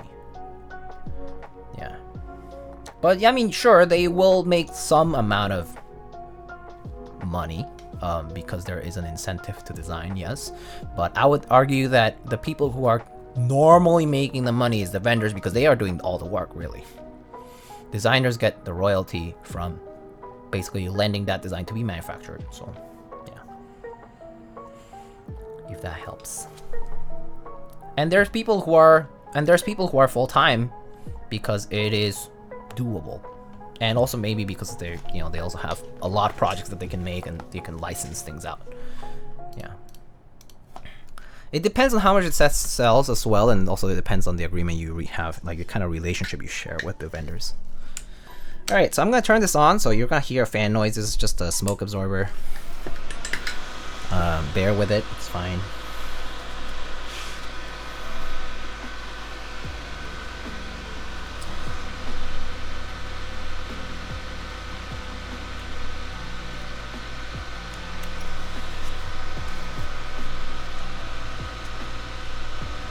So now we solder. For those who are new, a lot of the mechanical keyboard kits, there's hot swap and there's solderable. In my case, I build a lot of solderable ones because a lot of people who send these keyboards for me to build also want to have them soldered by me, and more specifically, they might not have soldering equipment or might not want to purchase soldering equipment because it takes up space and it's just money that you put in, and then, you know, like if you don't use it too much, then it just kind of sits there, right? So different reasons, but solderable, also the good thing about solderable PCBs is that it allows for flexibility in the layouts that you can provide. So in the case of a 10 keyless, you can split certain keys, you can change like certain keycap size can be different because the PCB and the plate will allow for it. But in the case of hot swap sockets, the problem is that those are fixed in a specific orientation. So hot swap sockets will effectively limit your number of layout choices that you can offer because of the physical footprint they have on the PCB. Daily Clack is pretty reputable. Yes, I would say that Daily Clack is a reputable vendor in the Australian region, and they have been fulfilling a lot of buys pretty well. And I would argue that they are actually one of the vendors I trust the most. Outside of North America that I normally work with, because I reside here in the US. But if I were to pick a vendor out there in other regions, Daily Clock is definitely one of the vendors I love to work with, and you know, they're great. They're great people. Yeah. Does every high-end keycap set have a designer, like even standard colorways like 9009? Yes and no is the answer to that, because for example, I ran a keycap set called GMK Dolge R5, and it's actually fulfilling this week. A lot of people have been starting to get their shipping notices from Project Keyboard and whatnot.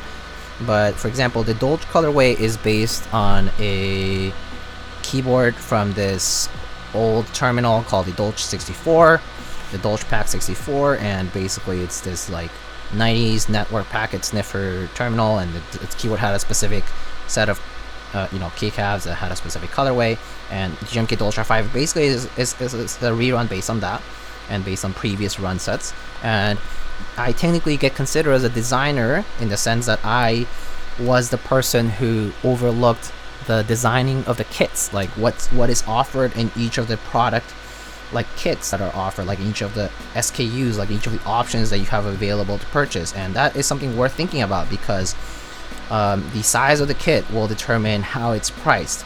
The size of the kit will also determine what layouts are supported. So things like that.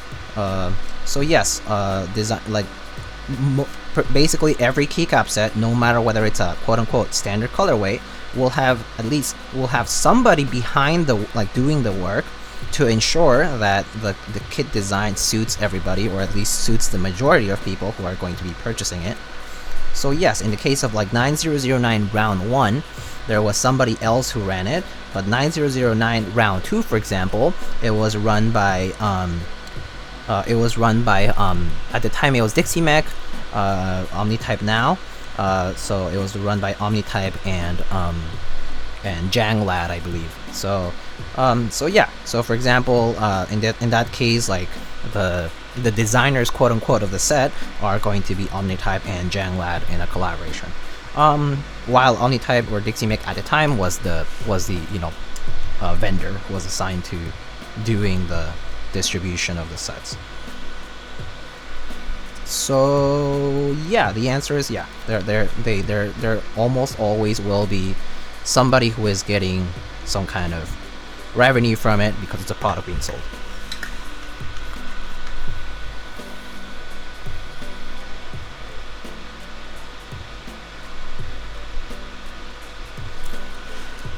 Gonna go cook up some dinner. Good luck with the front page stream. Thank you so much, Alana. Take it easy. Enjoy your dinner.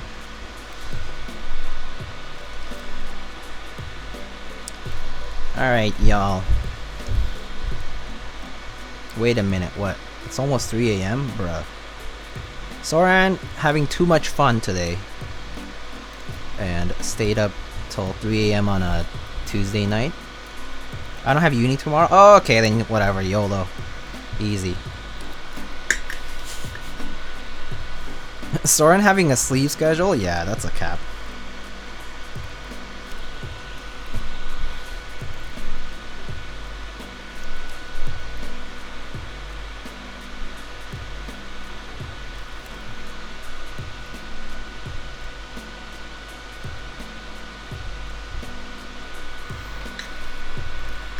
What is a Soren and who does he do? Who does he do?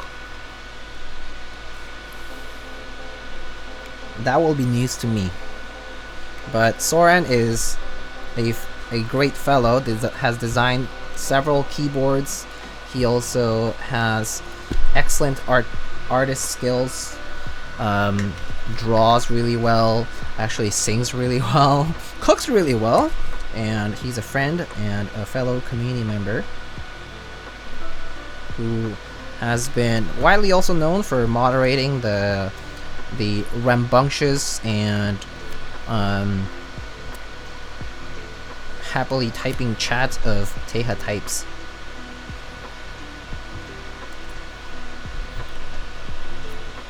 Soran sounds like a true resistance human.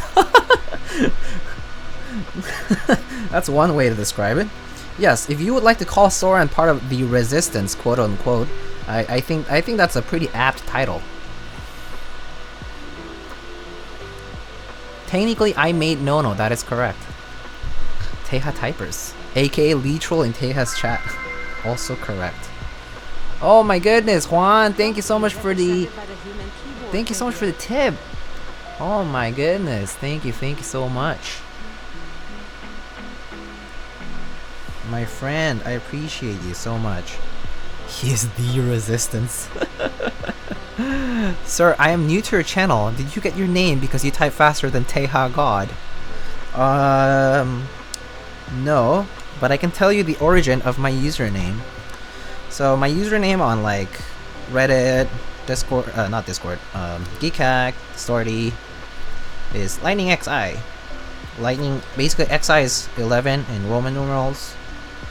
But yeah, basically the origin of that username is because I used to be in track and field when I was in elementary/middle school, and my 100-meter dash time actually broke the 11-second mark, and my coach called me Little Lightning, Rayito, and so that's where the lightning came from. And yeah, it was a time when I used to be pretty athletic and I really liked sprinting. But yeah, that's the origin of my username actually. Now explain Miyagu 11. That's actually an easy explanation. The explanation for Miyagu 11 was that I was actually oh yeah, I remember. The first time I had Miyagu as a username was because I was setting up was it a Battle.net account? I don't know. It was a gaming account, and at the time I was kind of obsessed with cats, and the person I was dating at the time was like, oh, Diego, it could be like Miyago because you like cats, right? And I was like, oh, Miyago sounds kind of cute, and so that's why Miyago happened. And yeah, and I kind of liked the idea of it, and I just kind of went with it. And so I had several usernames made at the time that with the username Miyago. so that's where it came from. Oh, Mr. Teha Types, the god of keyboards himself, the holy prophet, the preacher and appreciator of the holy clackers, the best switch for gaming. The godlike linears.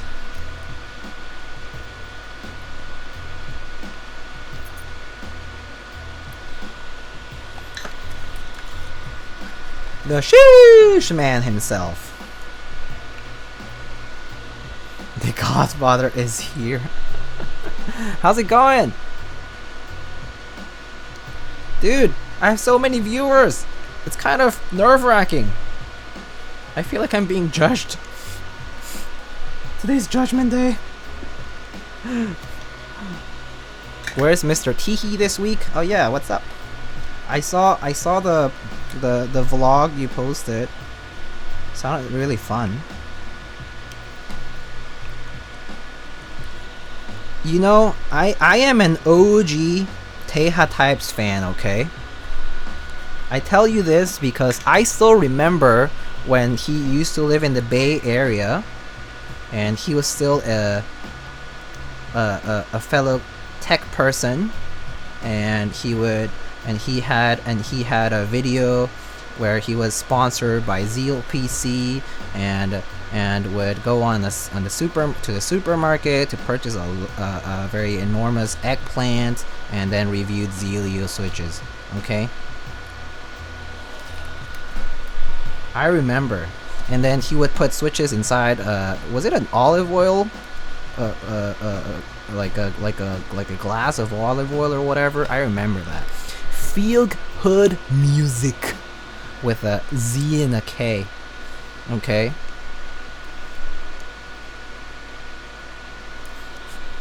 Fellow fan of Tiger JK and Miss Yoon. Tea's OG setup was goated. Yeah, I remember that reflective white table that he had. Good times. Good times. When Kelly used to be active, this is true. When Kelly used to do the celeb spams with the bits, right? Kelly. Smoge. He's around actually, but he's been busy dealing with real life things. Yumira is goated too? Oh, for sure. For sure. She's one of the goats, that's for sure.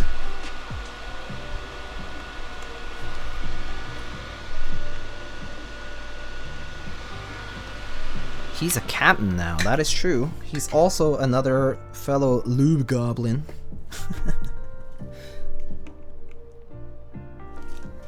Let's see. Let's check our joints. They look good. Okay, I think we're done soldering. Diego is so famous right now. Dude, what's up, Liam? Hello, Caps, how are you? Do you know Hello Caps? The maker of the original Bongo Cat keycap? I'm a big fan of them. If you don't know the Bongo Cat meme, I don't know where you've been on the internet.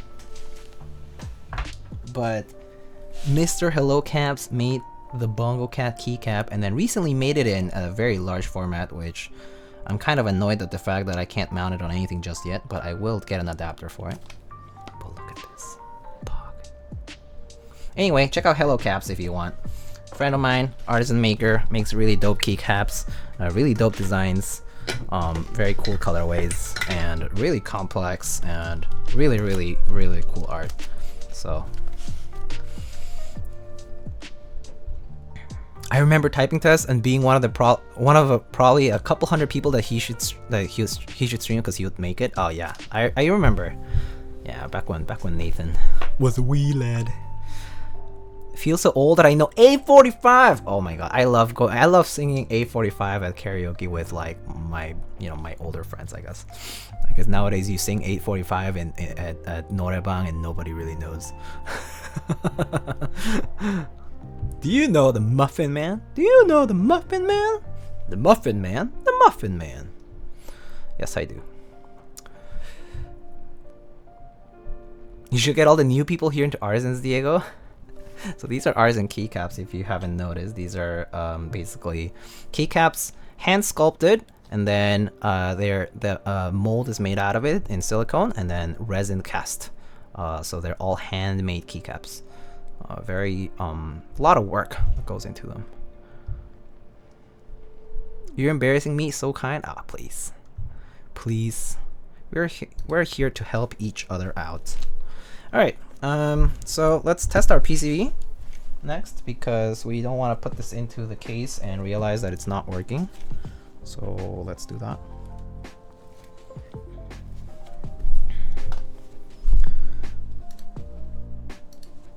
You should make a Muffin Man Artisan keycap. That'll be fun. I have to say I have no sculpting skills, but it would be fun to see a Muffin Man keycap. Where's my switch hitter thingy? Oh, there it is. How do you like Hallyu? Oh, I really like it. Pretty nice key set, especially like on I really like it on like blue or gray keyboards. So far I put it on the dark gray Meridian and it looks really nice.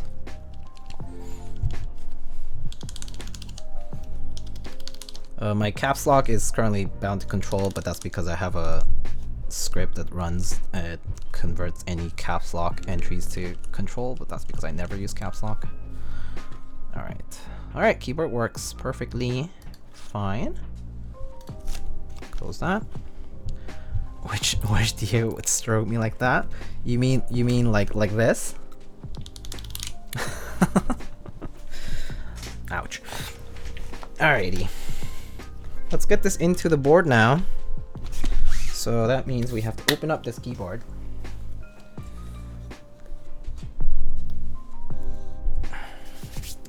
Alright, so let's open this bad boy up. Also, I realize this doesn't have bump-ons. I think I have some spare bump-ons, so I'll probably get some. Oh, okay, that's a tough screw.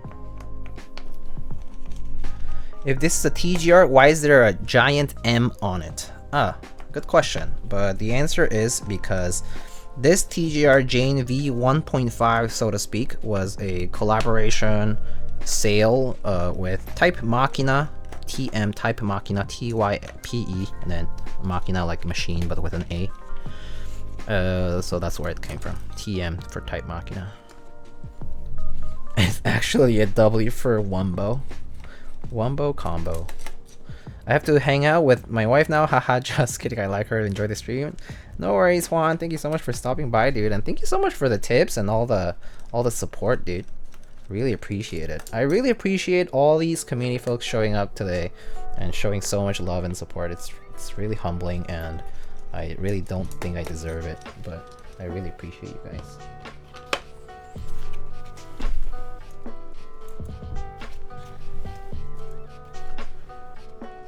All the D-Gens pulled up today. Yeah, I mean, definitely seeing a lot of faces that that we don't always see here, but yeah, I really appreciate that. A lot of familiar names.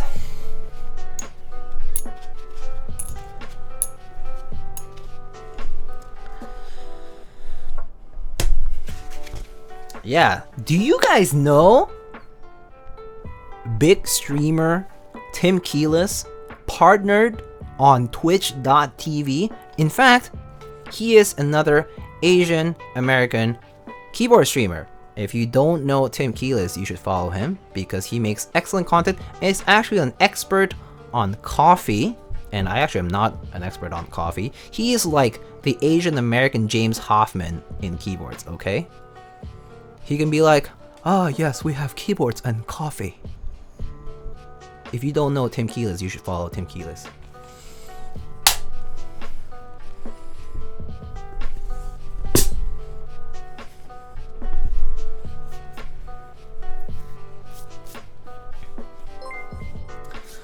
Alright. He's also super good at placing gaskets. I actually don't know. Is that something you're reputable for, Mr. Tim? What do you do now? Also friends with Johnny Sins. I just want Diego to lightning strike my pee-pee. Sir, I had to turn off the mature filter, okay, sir? Please restrain yourself.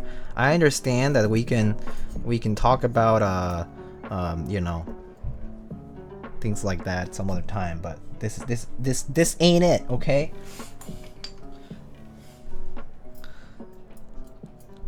Oh, we can talk about that on the sub only stream. Tomorrow? Darn. Also, I just realized, why does this only have 1, 2, 3, 4, 5, 6 screws? When there's 10 mounting points? Okay. I probably have extra screws, so I'll just grab some screws from my drawer or box, whatever. Alright, what does this use? Looks like M2.5 times 5.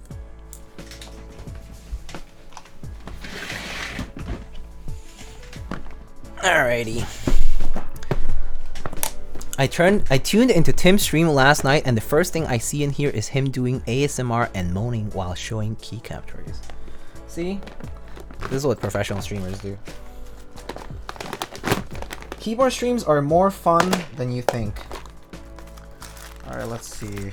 What do I have here? M3? M3 is too big, I think.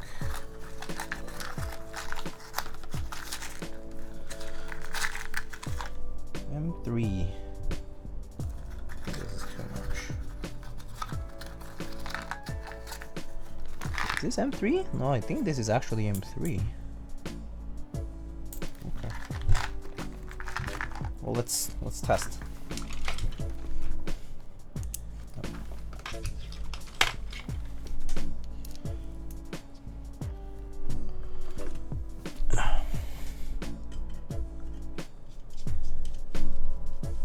Oh, it is M3, I guess. Huh. Is it? Yeah, I guess it is. Okay.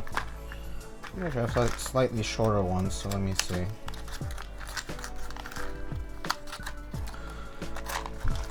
Any Totoro typing test available? Give me 1 sec. I'll get there. Okay, I'll get there. I'm just getting extra screws for this. Just gonna double check though, because I want to make sure I don't like accidentally strip the screw holes. Okay, yeah, it is M3. Okay, cool.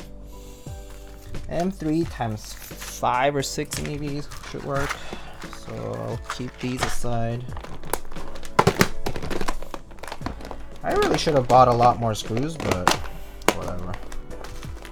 Let's see, these are M3 times 6. These will do, actually.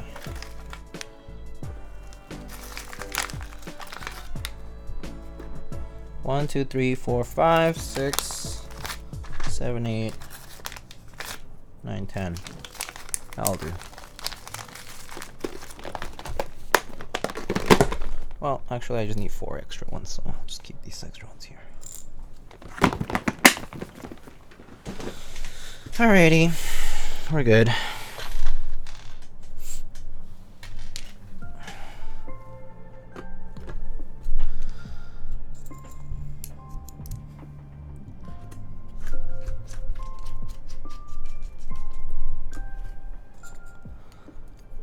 Oh, Brandon, hello. First keyboard from them. What do you grab? The Melitrix Zoom 65. Oh, nice. Alex was talking really good things about it. Was saying really good things about the Zoom 65s.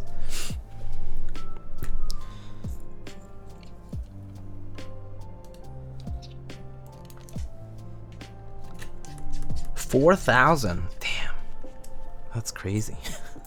I never imagined I would ever have more than, I don't know, 1K. Crazy. Crazy, crazy, crazy.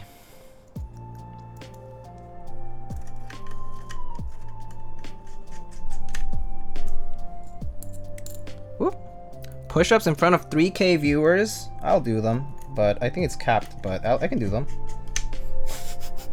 Not that...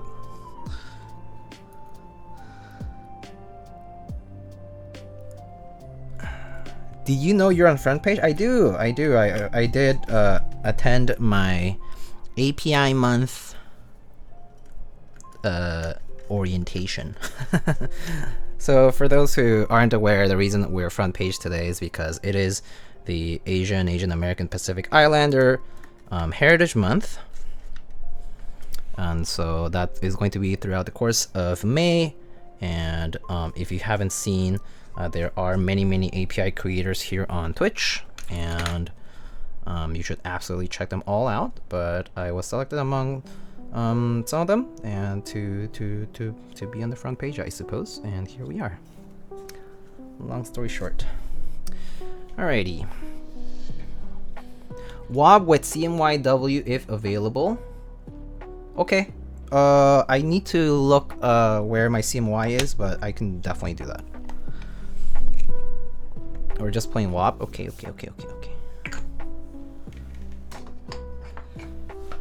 All right, let me do the I guess 10 push-ups.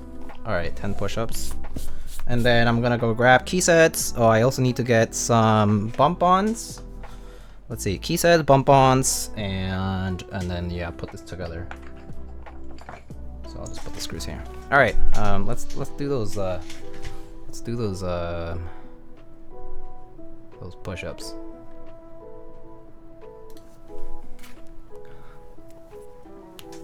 Handarbeit typing test was also redeemed. Oh yeah, I will do that too. We'll get both. We'll get WOB and then Handarbeit as well.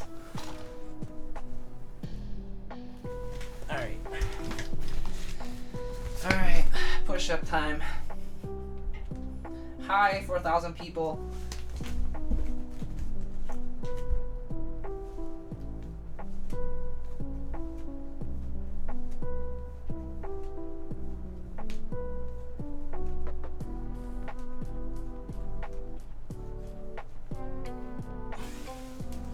Whew.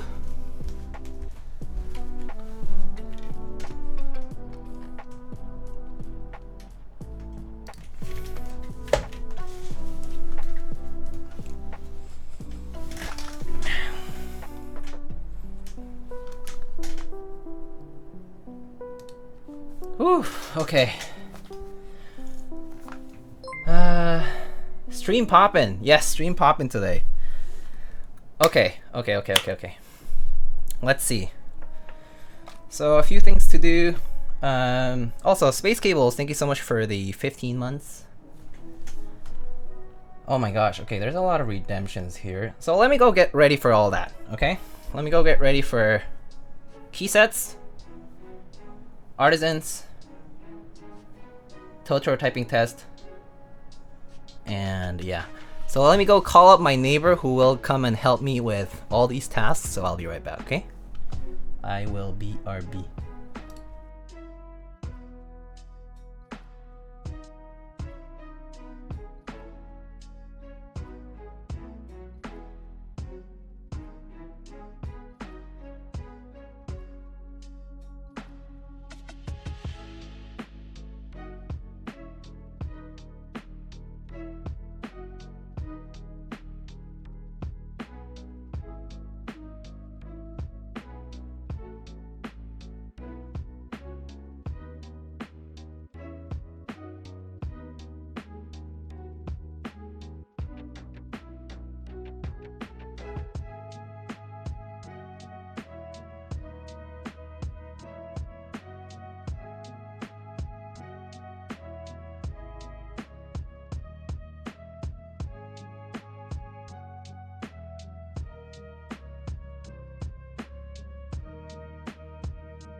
Hello, I am back.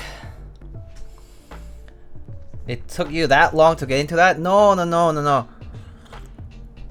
I had to go to a restroom, I washed my hands, I was finding some artisans and keycap sets, and yeah, it just took me a little time to get everything together. Alright.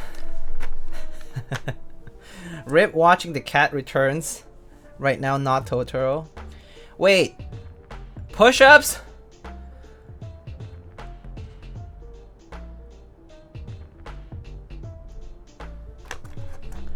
Oh, don't worry, Mr. Drua. I am prepared for both. We are going to do both. Today's a special day. Today we do both. We show the reality of this hobby, where we true appreciators of history can truly contemplate upon the glory that is Handarbeit, aka hand job in German, I believe, or something like that. But it's a fantastic set. Historical meaning over this. Yes, handwork. Job, work, same, but different, I guess. What now? Yeah, it's the same thing, right?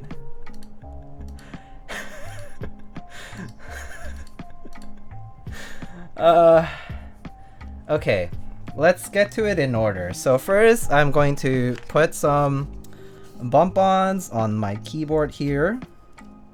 We're gonna do those push-ups at the end, okay? Because it was redeemed later. Gonna put some of these 3M bump-ons.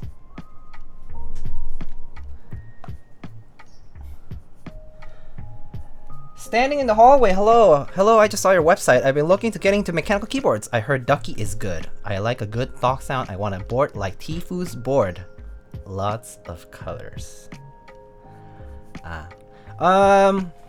Mechanical keyboards. Ducky is a good brand. I also recommend Vermillo, Leopold, Philco.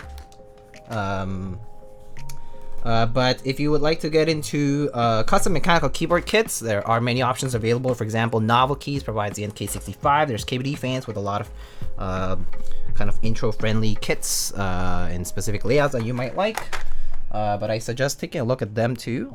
But if you would like to have something right off the shelf that's usable, you can definitely check out Vermillo, Ducky, Philco, Leopold, etc.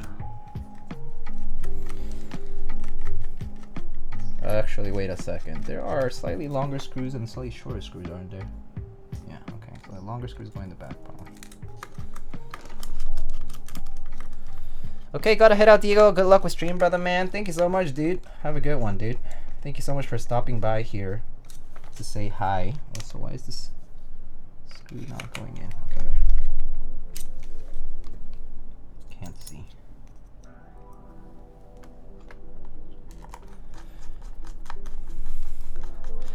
Arbeit? Oh, that's where Arbeit comes from? Wait. So, okay, hold up a second. Hold up. In Korean, we say Arbeit for part-time job. Okay? Part-time job, we call it Arbeit. So that's what it is. Oh. I never thought about it twice. It's not that I didn't know, I just didn't remember it was German. I figured it was anything else, like, but not German. It's like, why would Korean ever borrow a word from German? Like, when did that influence even come in? Ah, I see. So, so according to my very thoughtful and insightful observations, Handarbeit means hand part-time job. So you using your hands for your part-time job, right? It just means manual labor, okay? It just means manual labor. Don't interpret it any differently from that. It just means manual labor, using hands to do work. Using hands to do work. Okay? We work hard. Sometimes you use your legs. Sometimes you need to use your head. But Handarbeit means you just use your hands, okay? It's just manual labor with your hands. That's it. Nothing else, okay? Those hands can do it. Look, my friend. Skillful hands, okay? People pay. People pay for skillful hands, okay? Like today I'm building this for a client. Skillful hands. Paid service. You get it? Just for manual labor. Alright, so I'm gonna put this away for a second. Alright, so keyboard's done here. I'll pay for your skill for hands. You have though, right? Just kidding. Alright, 2 hours in and we finally descend to degeneracy. I know, right? Alright, so this is Handarbeit. GMK Handarbeit, just to kind of really be a little bit more serious about it, is a set that was designed after, it's not quite designed, it's more like copied or looked after a set that was displayed on,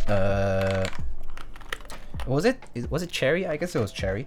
One of Cherry's like kind of like expo or display units, as a way to show that these keycaps had they had the ability to do these double shot ABS keycaps in a variety of colors. So it was sort of like used as an example to display that.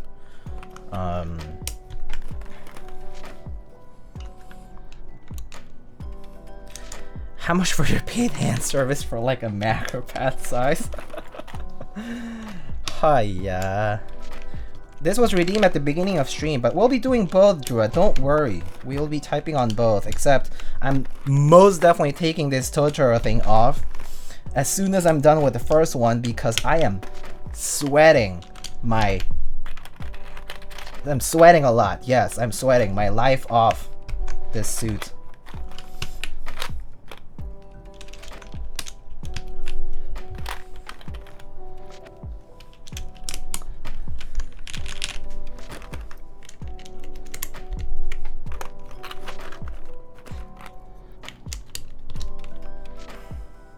I mean, you're kind of doing Handarbeit right now, kind of. Yeah. I'm actually doing Handarbeit right now. Okay, just manual labor. Just manual labor.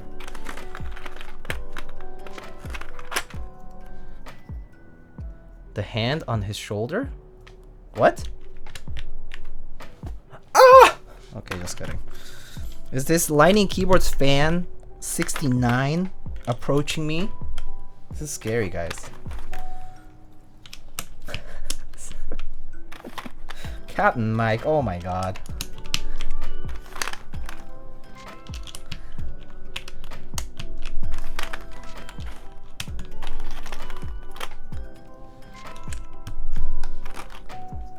For charity. Yeah. No. That is no bueno.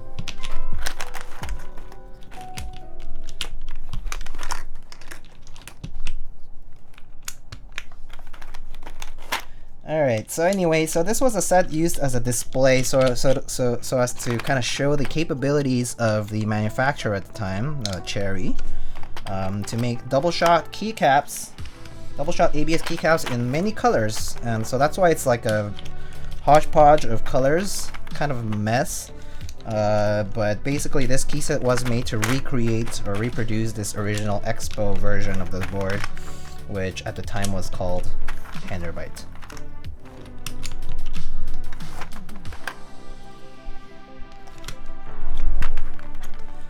Are you a furry? I'm not, thank you. Goodness. I see we are jumping to conclusions today. I understand. The greater Twitch community. It is revealed now to me. Well, with 4K viewers, true that. Alright. Alright, let's try this out then. Diego, you have a drunken skull. Don't worry, I will display good artisans. Don't worry, I will do a good job of that. All right, here we have a TGR Jane v1.5 with the adventurous Cherry MX black switches. Okay, let me see. Do this, and alrighty. And I'm gonna mute the mic just to move the micro.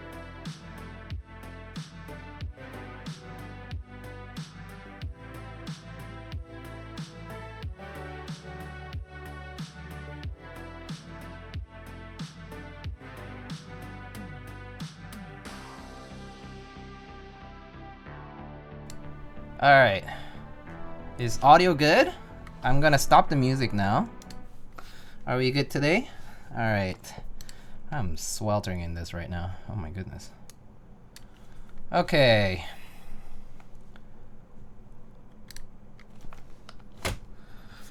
So we have this TGR Jane v1.5 TypeMachina Jane, also called, with GMK Handarbeit and Cherry MX blacks on a half FR4 plate. For those who don't know, half plate is just where the plate has been cut out here in this section, so it's more flexible in typing, kind of like a bouncier feeling here in the middle, or the alphas cluster. And yeah, so we're going to be typing on this. I see that the typing test has a very bright colorway, but I'm actually going to change the theme to something more simple, that is easier to read. And yeah, all right. Turn up the AC. I don't even have an AC on. Oh, actually, that reminds me, I need to turn off the fan. I do have a little fan here running. It's just an air circulator. All right, friends, here we go. Here we go. Let's put my chat client over here to the side.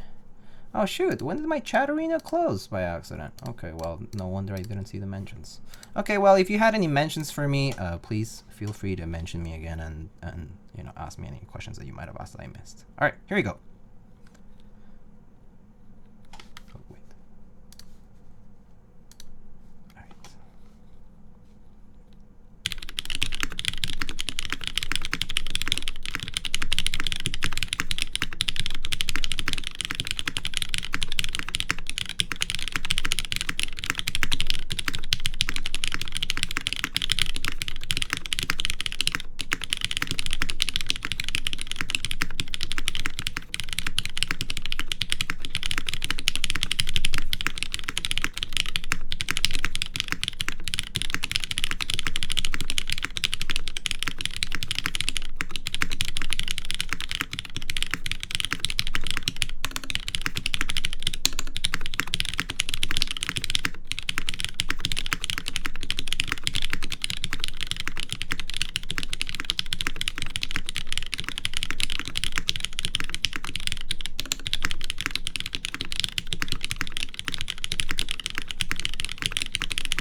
There's the sound.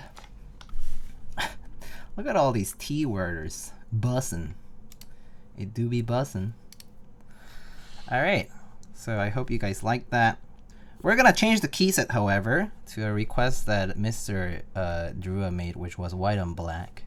And then let's first showcase just the modifiers though. So here are the modifiers and the rest of the keys, just to kind of show you how it sounds. That doesn't sound good. It needs to be more thocky. I know. It's okay.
And there it is. There's the keyboard. All right. Whew, I'm sweating so much. Whew, it's hot. All right. So now I'm gonna go ahead and take this off because I am like dying over here. Where can I get this desk mat? It's so nice. Oh, I actually do have a link for that. Give me a sec. Let's see. I got it from Retro Game Repair Shop. So here is the link. K-pop idol under the Totoro costume, please. Graves, what's up, dude? Strip tease on stream? Not. Is it a tease if I just strip? Just kidding. All right. Where is the Windows key on it and how to press it? So the PCB is programmable. So in my case, I have programmed the Windows key right here. But you can program it here, anywhere you want, really. I personally like to program it here or here, depending on the case. So yeah, it just kind of depends. Diego trying to get banned on front page already? I know, right? How about no Windows key at all? I mean, there can be no Windows key as well if you don't use any Windows keys at all. But I mean, it just kind of depends on the person. Yeah. All right. Oh, okay. That's better. All right. So let's put some white on black and CMYW as was requested, and show you this build with a more, I guess, neutral kind of colorway. So I'm actually gonna move I'll leave the mic on wherever it is right now, and let's get the keycap puller and get to it. All right. All right. So meanwhile, I'll just put the music on because it might be boring here. All right. Was looking to make my first keyboard, now the stream shows up. Keyboard's good. Keyboard's good. I highly recommend custom mechanical keyboards. They look nice, they type nicely, and you can customize them in the ways that you want, however you might like them. It does get a little bit expensive and it can feel a little excessive, and I will say that, to be quite honest, like it is definitely just a preference thing, and you can definitely have a custom mechanical keyboard for very cheap, but also you can, the sky's the limit, so you can really go hard and get all kinds of things. Oh, Mr. Bakasan, thank you so much for the resub. Kanekunchi, 3.5k viewers. Pog, thank you so much for the sub for 9 months. Welcome back.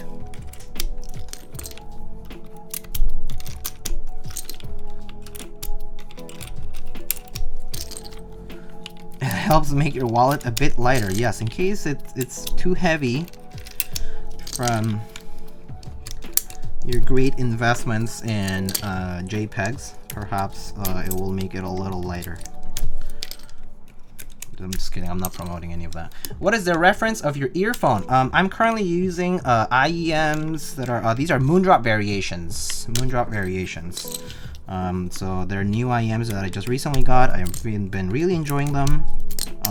They're my first pair of like nicer IEMs, and I've been enjoying them quite a bit.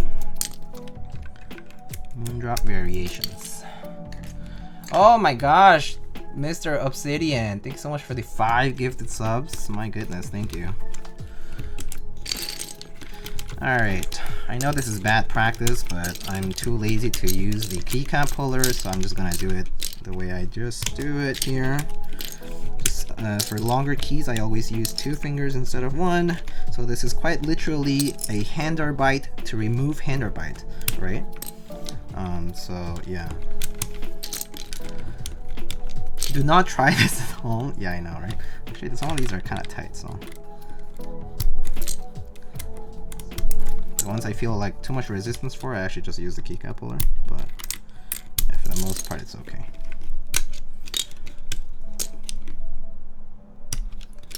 Only possible with buff fingers? Nah. I'm a scrawny I'm a scrawny man. No muscles. Alright, so put that aside. Maybe I'll just grab a bag here. Just put this over in a bag.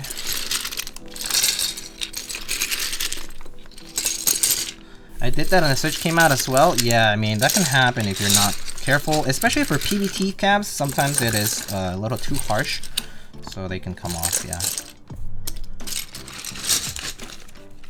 Oh yeah, you know, I needed to talk to who it was? Durock, right? Durock redeemed the CMY thing, right?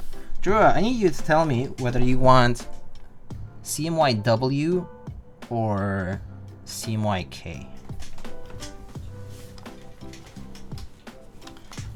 CMYW? Okay. CMYW it is then. Alright, just gotta move white on black from here.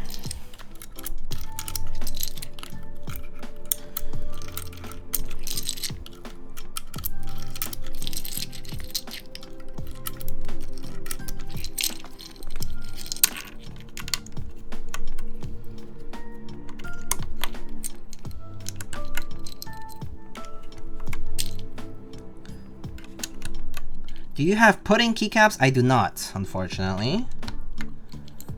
Please shine through keycaps next, and please turn on RGB. Wow, y'all such trolls today. Oh my god.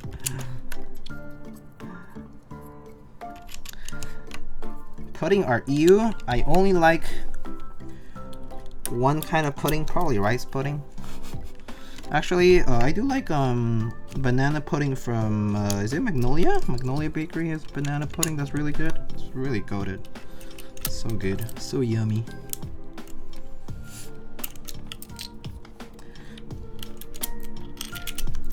Japanese purin is yum. Oh, that is also good. But I actually never have it, like as in like I don't have it often, if at all. That it kind of like the flavor is kind of lost on me. I just don't remember how it tastes. I just remember that the first time I had it was really good, but I kind of it's been so long now since I had that.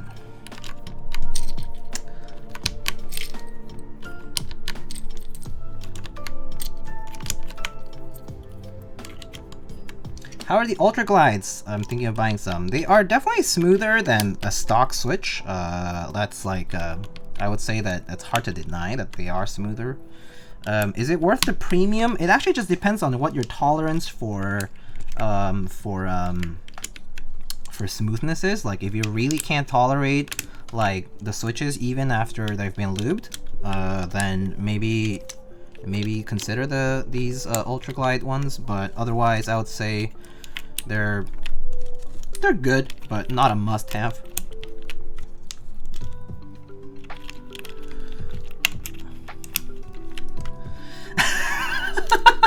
Oh, Peaches.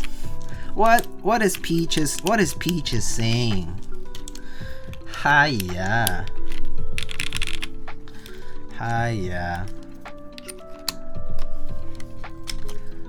Oh wait, he says CMYW, so I'll save that for that.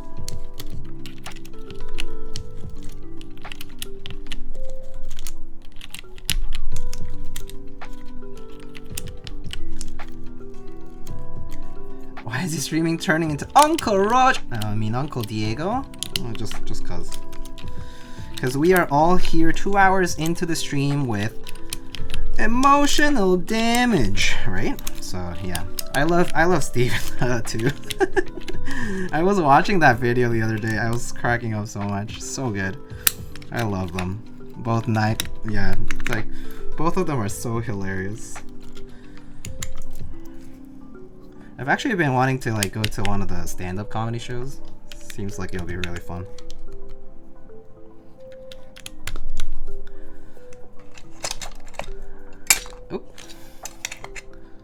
Alrighty, so CMYW, he said. Your Uncle Roger impression is really good. Thanks. I think it just kind of lives in us. It's like it's just a just an impression we're able to do. All right, CMYW.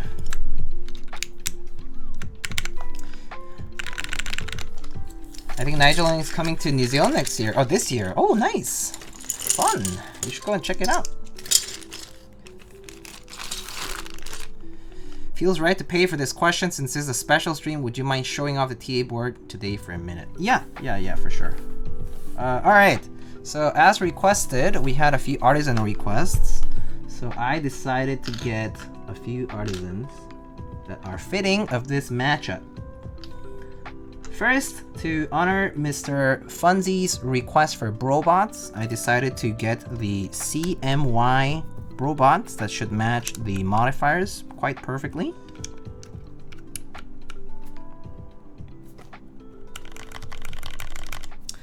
And the second request was from Mr. Drua. No, actually, Soran requested any clacks. So I have gotten the clack. The clack. The clack it is today.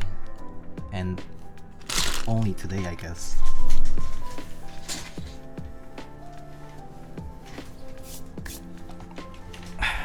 So here we are. Here we are. Alright, so it's just to honor those requests. And then... Alright, so plug in our cable. And then try it out. So as you can see, my white on black set has a decent bit of shine here. So ABS keycaps do shine over time, but in our community, at least for me, I like to embrace the shine. I actually do like how it looks a little bit shined. It kind of shows a little bit of use, a little bit of love, you know? And I personally really like it, how it looks. What's the weight of that thing? That's a good question. I'll do get a scale. So I'll actually do those push-ups, get a scale, and we'll weigh it, and I'll show you about it. Show you that. All right, let's do some more typing again. Just to, I mean, it'll be the same, but this time we're typing on a white and black set here with cyan, magenta, and yellow accents. Hopefully you'll like it, how it looks. All right, here we go.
You try clearly makes it sound better.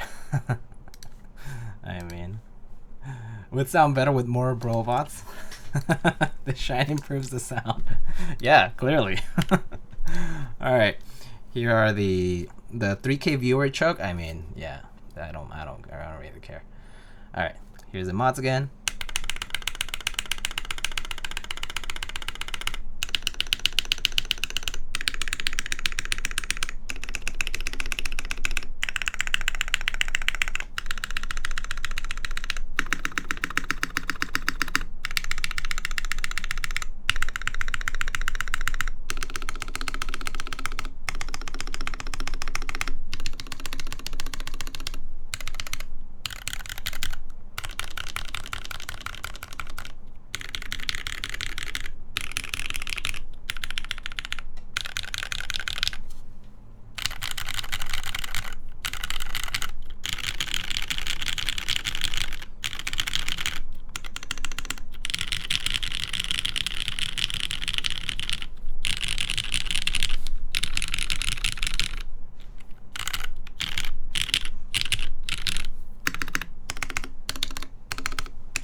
Can you turn on sticky keys?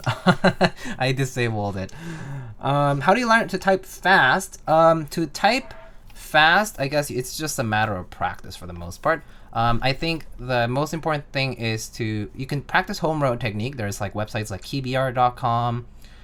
There's like many like learn how to type basically websites that can help you with that. I think there's like RØDE type as well. Yeah, anyway. So practicing accuracy of your keystrokes is important, and then you slow down until you are very accurate even at that slow speed, and then you speed up gradually as your accuracy remains about the same. So like, you know, ideally you want to be at least like 90% accurate, so that your speed can go up like steadily. Yeah. All right. Every TKL is just an 8X. It's like how every cart is just a Fiero.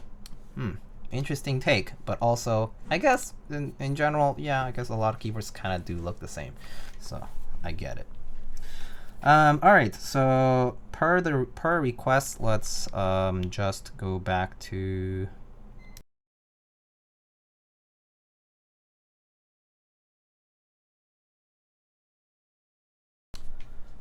And then, let's see.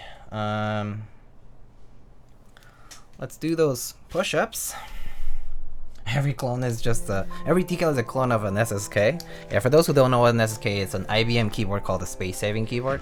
It's kind of similar to what this looks like, but bigger. All right, let's do those push-ups as requested. Okay. All right.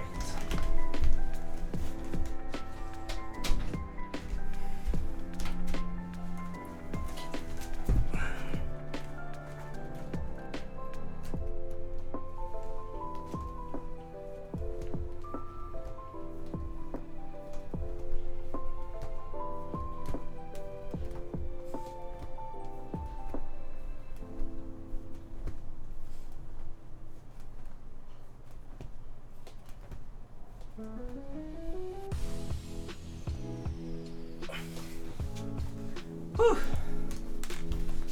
All right, 20. Did Soren fall asleep? I mean, it is late for him, so. All right, so there's the push-ups. Refund your points, Draxion. Oh, let me get the scale.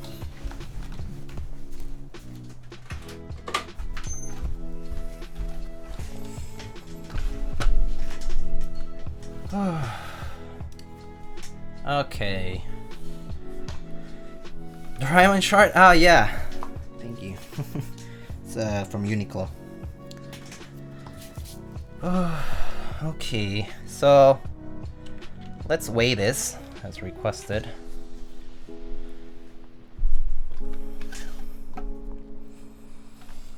So right now in grams, for those who are SI unit users, this weighs 2.628 kilograms. So 2.628 kilograms, which in pounds and ounces is about 5 pounds and 13 ounces almost. So pretty heavy, decently heavy. Definitely something that on your desk is going to be you know, noticeable heft. Definitely something that if you carry around is not gonna be super easy, but yeah, definitely not the heaviest that I've seen, but also not the lightest. It's actually pretty heavy.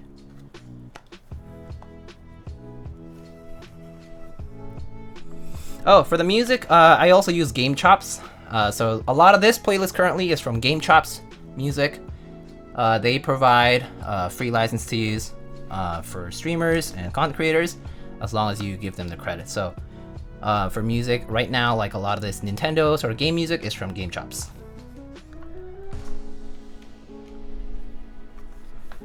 Do you have a link to your do you have a link to your IEM cable? Yeah, so this IEM cable, I got it from Heart Audio. H-A-R-T, Heart Audio cables.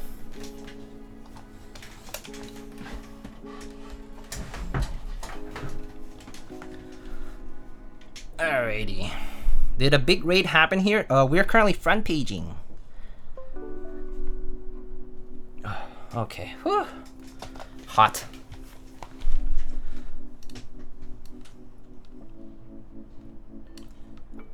Let's see. Real voice?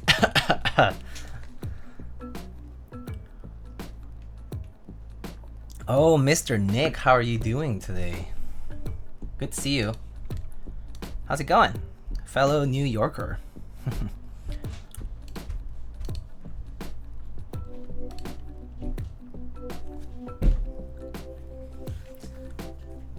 Alright, so let's just show off the board. How about that?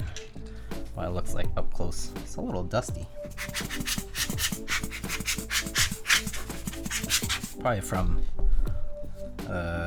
being in the back like that. Okay. Alright, so here is the board up close. Let's take off the overlay for a second. But here is the board up close. The TGR Jane v1.5 from TGR and TypeMachina. Here with white on black. And the Cherry Novelty, an OG Tri-Clack, and some robots from Keycaps, and a CMYW accent kit. Slight shine on the white on black, as you can see. But yeah. Can I see the side profile for anodization matchings? Yeah, for sure. So here is the side. It's a little dirty. But the anodizing matches pretty well, in my opinion. Like the black is black and the colors pretty much look the same. So no real complaints about the anodizing here. It's just a little smudgy because of my greasy fingers. But yeah.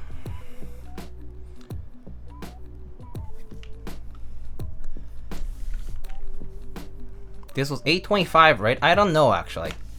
I don't know how much it was. I didn't follow, so I didn't really check. But yeah, it was pretty much, we're pretty sure it was like above like 700 shipped, so yeah. There's the back part.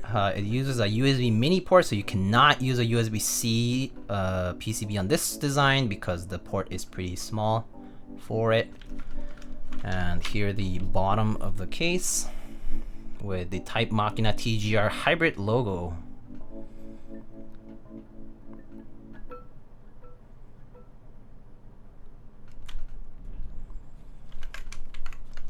Alrighty. But again, not every keyboard is USB mini. Like for example, this one over here is USB-C. This is the Meridian. This is the Jane v1.5. And there's like other boards. Like here I have this is the TGR Jane v2CE, which is the kind of like the next iteration of the Jane that was made. Also USB mini though. It has this carbon fiber backplate, and right now it's just, you know, the switches are exposed because I put the keycaps off from it. But yeah. Yeah.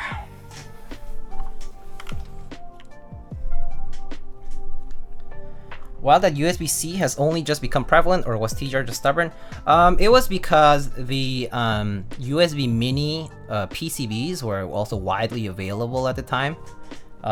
So it was like following the standard that was already in place.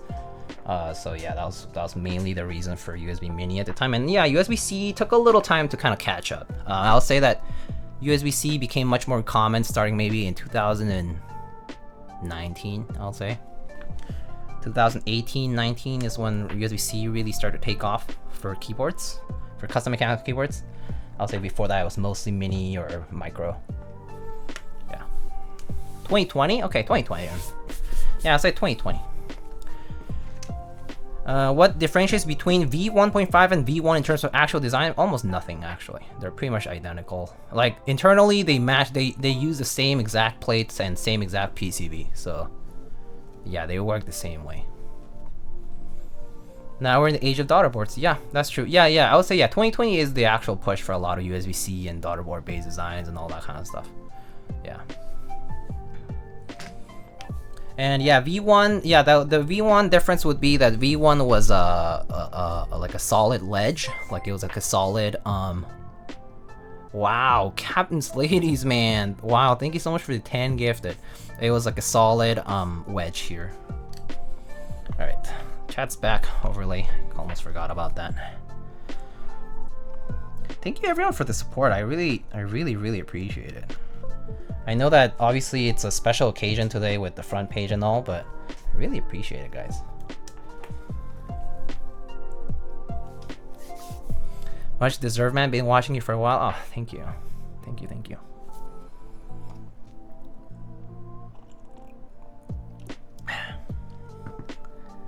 V1 was actually made in QC by TGR, but although back then, like if you go look at the old TGR Jane V1 CEs, the ones which were basically, so this design is the same as the TGR Jane V1 CE, like the CE version, which basically has these side grabber, like, you know, ledges or whatever, like these, you know, side cuts, like the handles here.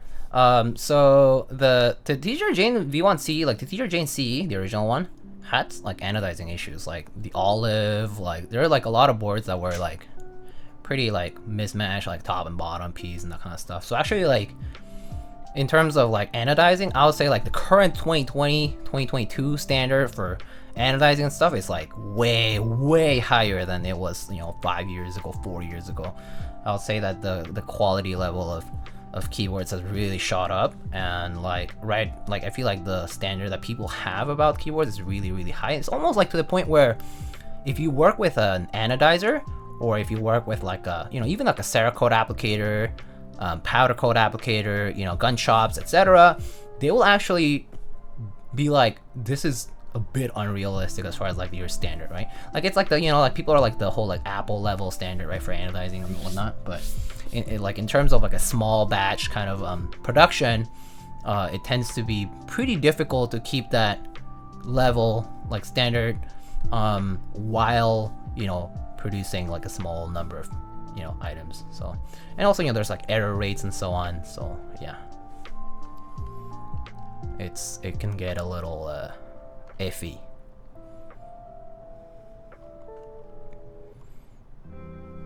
What's going on here, huh? Anything happening?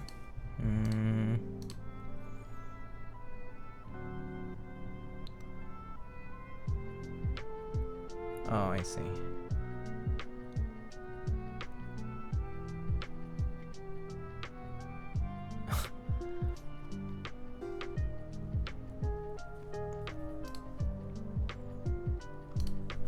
That shine though, yeah, it has a bit of shine there. Also, please help. He just told me to heavy duty duct tape the back of my PCB, and now my PCB is not working. Now she bans me to stop me from exposing her. Peaches, I think standing in the hallway is literally just trolling, but yeah. Yeah, I mean, don't heavy duty duct tape the back of your PCBs, because every time you take that off, you're probably gonna strip away all the little parts on the PCB, so don't do that, ideally. Just saying. Why is there sweat on your keycaps? Because I'm a nasty man like that, I guess. I'm a sweaty boy. Too bad. I hot glued it. Please help. Yes, I used the super glue. Please help. Anyway, oh, can I see TA90 now? Yes. I'm sorry about that. TA90. I have it over here, I'm pretty sure.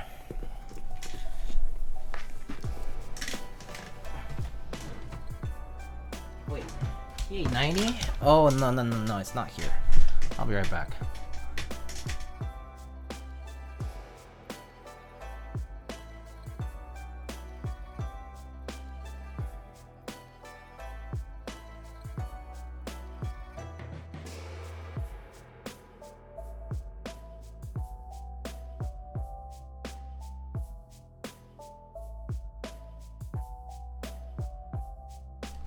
Alright, here's my TA90 board. This is my Percent Canoe V1, which has an MAO finish with a blue anodized bottom. And this one has my TA90 set. So this one's also USB mini PCB. I think I have, yeah, there. Yep. And then, you know, I'll like stop the music for a second, but I'll just like do it kind of like casually here. Yeah, but this key set pretty much matches this board really well, so I went with that.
Oh, I had a really good run. Oh my god, I was focusing. Okay, so the reason I like couldn't stop myself from typing was because I was typing on monkey type, and I had a really good run. I didn't want to stop it right in the middle of it, but here's what the run was looking like.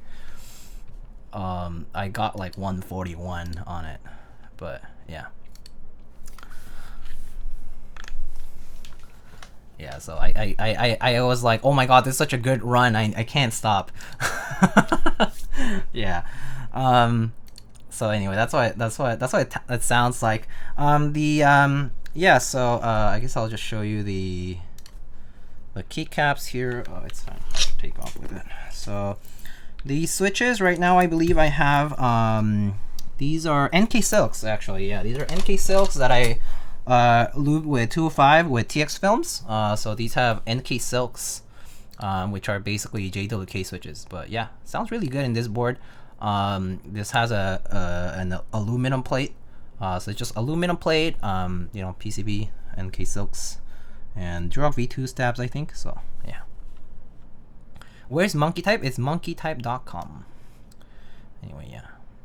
Oh, cute artisans, where they're from? Okay, so I mean, these artisans, for example, this is a Corby from Tiny Makes Things, tinymakesthings.com to find her. She's also on Twitch. She's a Twitch partner, and she is an artisan keycap maker. She goes by Tiny. Just do twitch.tv/tiny. She's also an, you know, API creator and streamer, so you'll find her content on Twitch as well as like on Twitter, TikTok, etc. But yeah, she goes by Tiny Makes Things.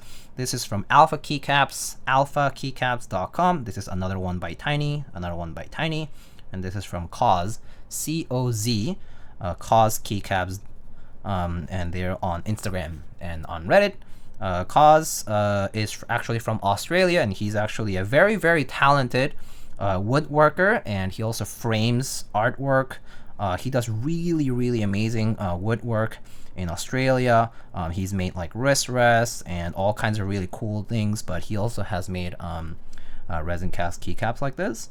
Yeah, very, very skilled and talented man, and super nice person. He's pretty much an OG in the community too. He's been around for many, many years now. Yeah.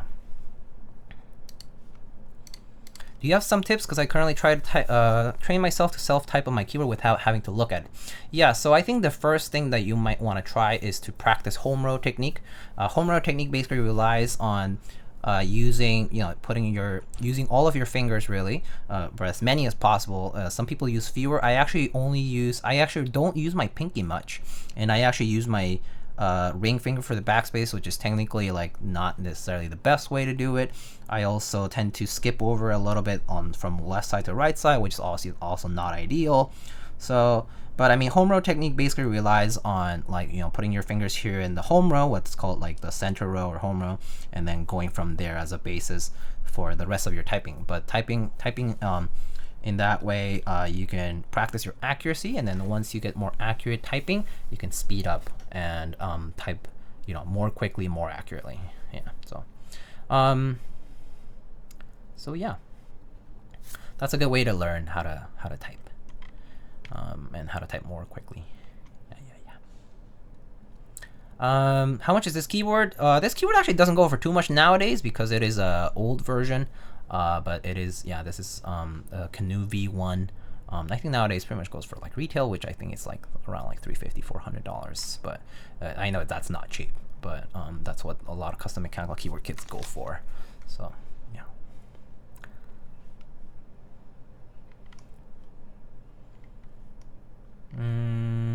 Let me see. Am I missing anything? All right, let's turn the music back on here. What's the typing test you're using? monkeytype.com.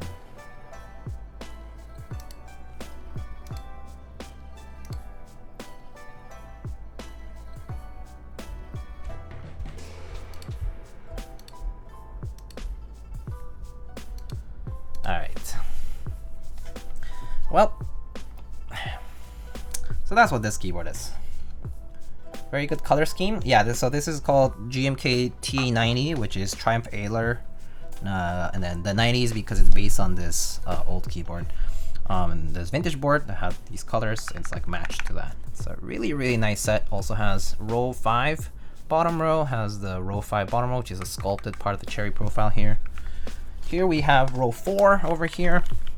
So that's well, that's OEM, but that's 1, 1, 2, 3, 4, 4. But yeah. These are fast as hell. I just did one and got 115, 95% accuracy and was typing my damn eyes out. I actually, so Robbie, like, actually when I first started, this was in 2017, I was also typing at 110. 105, 110 was my limit. And then I started practicing, like, you know, I practiced maybe like, do like 1 or 2 a day, not even. But I think the key part is to slow down, practice on your accuracy, and then speed up. Because becoming more accurate is what helped me get faster on typing, rather than forcefully typing, like trying to type faster with my fingers. Like my fingers, actually your muscle memory will help that process once you become more accurate, because when you make mistakes, your brain also kind of like stutters on the mistake. Like, you're stuttering whether to hit the backspace or not. You're stuttering because you like kind of like fat finger 2 keys basically, right? So like you kind of like get a little lag there. So the more accurate you become, the more confident you are kind of in like typing and like with home row technique, and you get actually faster. And that's how I realized I was like typing better and better over time. Like I only recently hit 140, and this was like in the past like month. But even up to like last year, I was like 125, 120 on average at most. So yeah. Thanks again for showing one of my favorite sets. No problem, no problem. Guaranteed increased frame rate, yeah. Yeah, just use a 144 Hertz monitor 5 head. Easy clap. I do 140, but it's not consistent. Yeah, so it also like, I also always force myself to do 60-second tests, but there's people who also suggest to practice burst typing, which is basically typing like 10 words, but as quickly as possible, and you must be accurate. Like it has to be 100% accurate on your first 10 words that you type out. And you can practice like burst typing, where it's like basically you're typing many words in a quick, rapid burst accurately. And that also will help you improve your overall typing, because like when words are kind of close together, like letters are close together and you're typing them quickly, becoming very accurate with that will like shave off a little bits of time here and there. So yeah. But anyway,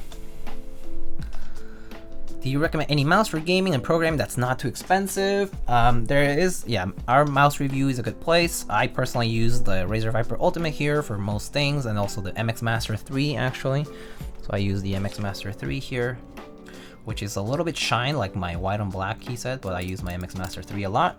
It's my favorite productivity mouse.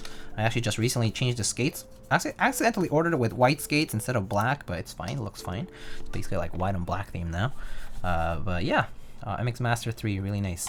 What skates are those? Tiger Arc, these are Hotline, I think, Hotline. Yeah, Hotline Games.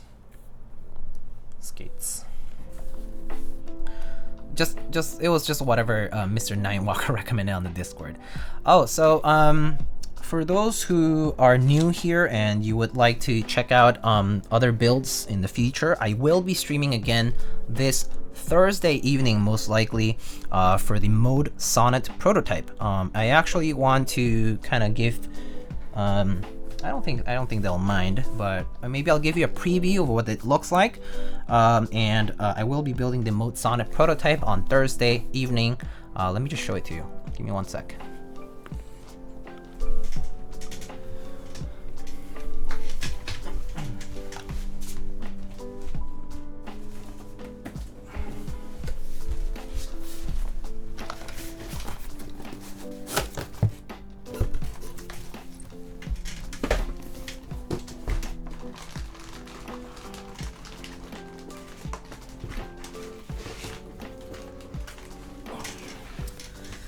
So here we have a quick leak of the Sonnet. So this is the new keyboard designed by Mode Keyboards or modedesigns.com. You can access their store also using my affiliate link, modedesigns.com/lightning keyboards. If you're planning on purchasing this keyboard, any purchases that you make will actually provide a small kickback to support my stream. But I mean, again, I'll talk about this on the next stream anyway. But just a quick leak.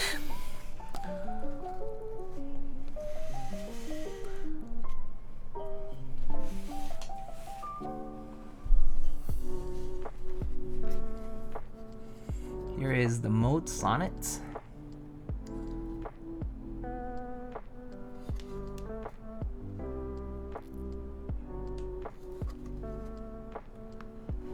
It has a stainless steel. It has a brushed interior here. That has a brushed. It has a polished aluminum, I think, and stainless steel weight here that has been brushed. So this is stainless steel. This is aluminum. One's been polished, one's brushed, but yeah. And then it has some accents, and we'll have accent pieces that we can change, and we'll get to try all these things out.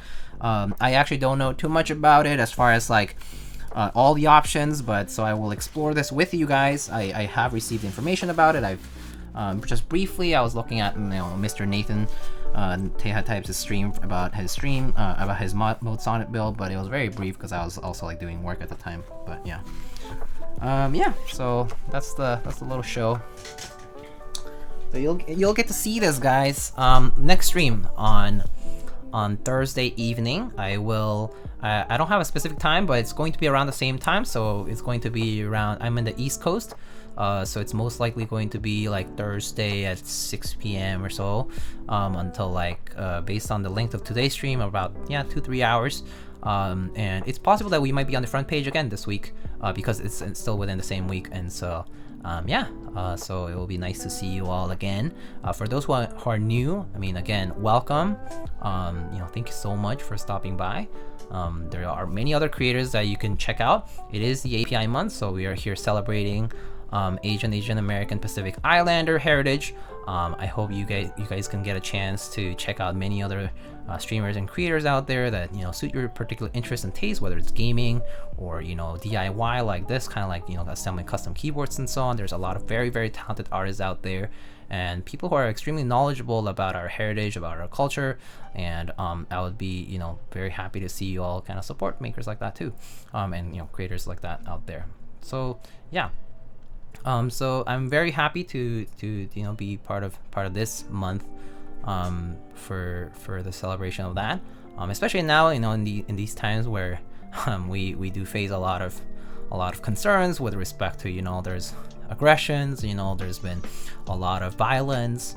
For example, I was actually on like Instagram the other day, and I was looking at Miss Maddie Park and Leah Yu's initiative called Cafe Maddie Cab, which is basically an initiative that's currently trying to crowdfund to support Asian elderly and women in getting home safely, and so I thought that was pretty cool. But yeah, there's a lot of like stuff out there that pertains to the Asian American Pacific Islander community here in the US. And I would love to draw some light to it, not just keyboards, but I think it's very, very important for us to kind of know more about that and kind of like be exposed to like you know, all the problems that we might face, or you know, or the heritage that we might want to celebrate as well. So yeah, just some stuff to kind of shed light on. Flex your OG try harder. How do I do this? I can't do this. How do I flex my OG try? Do I just flex it like this? Okay, there. There. I literally flexed the OG try. Anyway.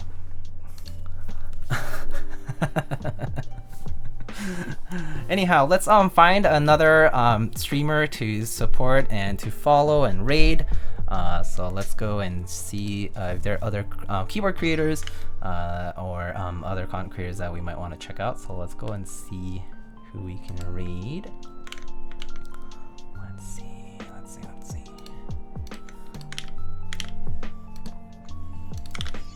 So I'm currently seeing Mr. Lolstacks. He's a content creator. He does keyboard content out from the West Coast. He's currently doing an AKB OGR build stream, which is actually a keyboard based on a vintage sort of design. Very cool. Mr. Gioran, currently testing keyboard fans Maja. He does cable work. He does dispatch cables and does really amazing cables as well. Mex on Deck, actually, currently doing a stream about, I suppose, keyboard history. They are currently streaming as well. So yeah, we can rate one of them. Gondo is online too. Oh yeah, I see. Gondo, wait, where are you, Gondo? Oh, I see. There's Mr. Gondo currently doing optical switches PCB design part 1. I see. Very cool. Shall we do a? Do we do a poll? I think I'm having a little bit of what's that? Decision paralysis. So we can do a quick poll. Just a minute-long quick poll. And who to raid? Gondo Lindrim, PCB designer. Lolstacks, keyboard build. Gioran, who does cable making and more. Cable making plus. We also have, I think that those are the main choices. Miss Shinchin Wang, she's currently doing WoW. She's also an Asian American streamer who does keyboard content and also does WoW raid stuff. And then Mex on Deck as well. Mex on Deck. So they're like a talk show podcast. Talk show, I guess the talk show is fine. Alright, start poll. Alright, y'all. Y'all can get some votes in. My man Gondo never gets the juice? Oh, I've rated Gondo too before. Alright, folks, just vote. I'm out. Peace, Soren. Have a good sleep, my friend. Thank you so much for sticking around.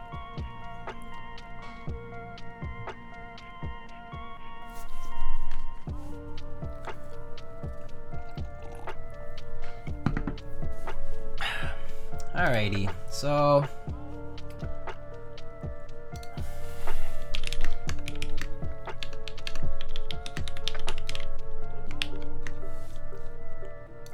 Diego, is your bed frame made of keyboards? No. No, actually I don't have that many keyboards around there, so.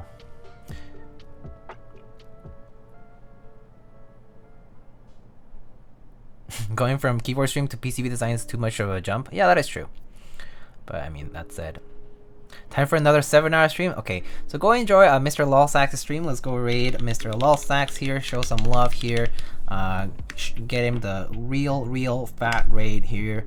Let's do Meowgo raid, lightning raid from the front page of Twitch.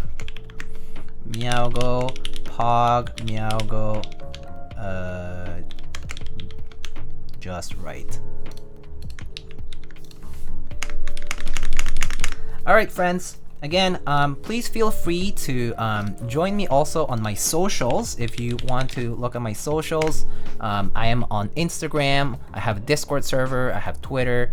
And yeah, I post my photos for keyboards on my Instagram in particular. Not very active on Twitter, but I'm there as well. But yeah, please feel free to check out my socials, and let's go rate Mr. Lolstacks. And yeah. Alright, looks like we do have a lot of viewers from the front page, but only about 190 chatters or so. So let's go show him some love, and yeah. Alright friends, thank you again. I'll see you guys on Thursday evening most likely for the Mode Sonnet prototype. And I'll see you then, and have a good rest of your week. Bye bye.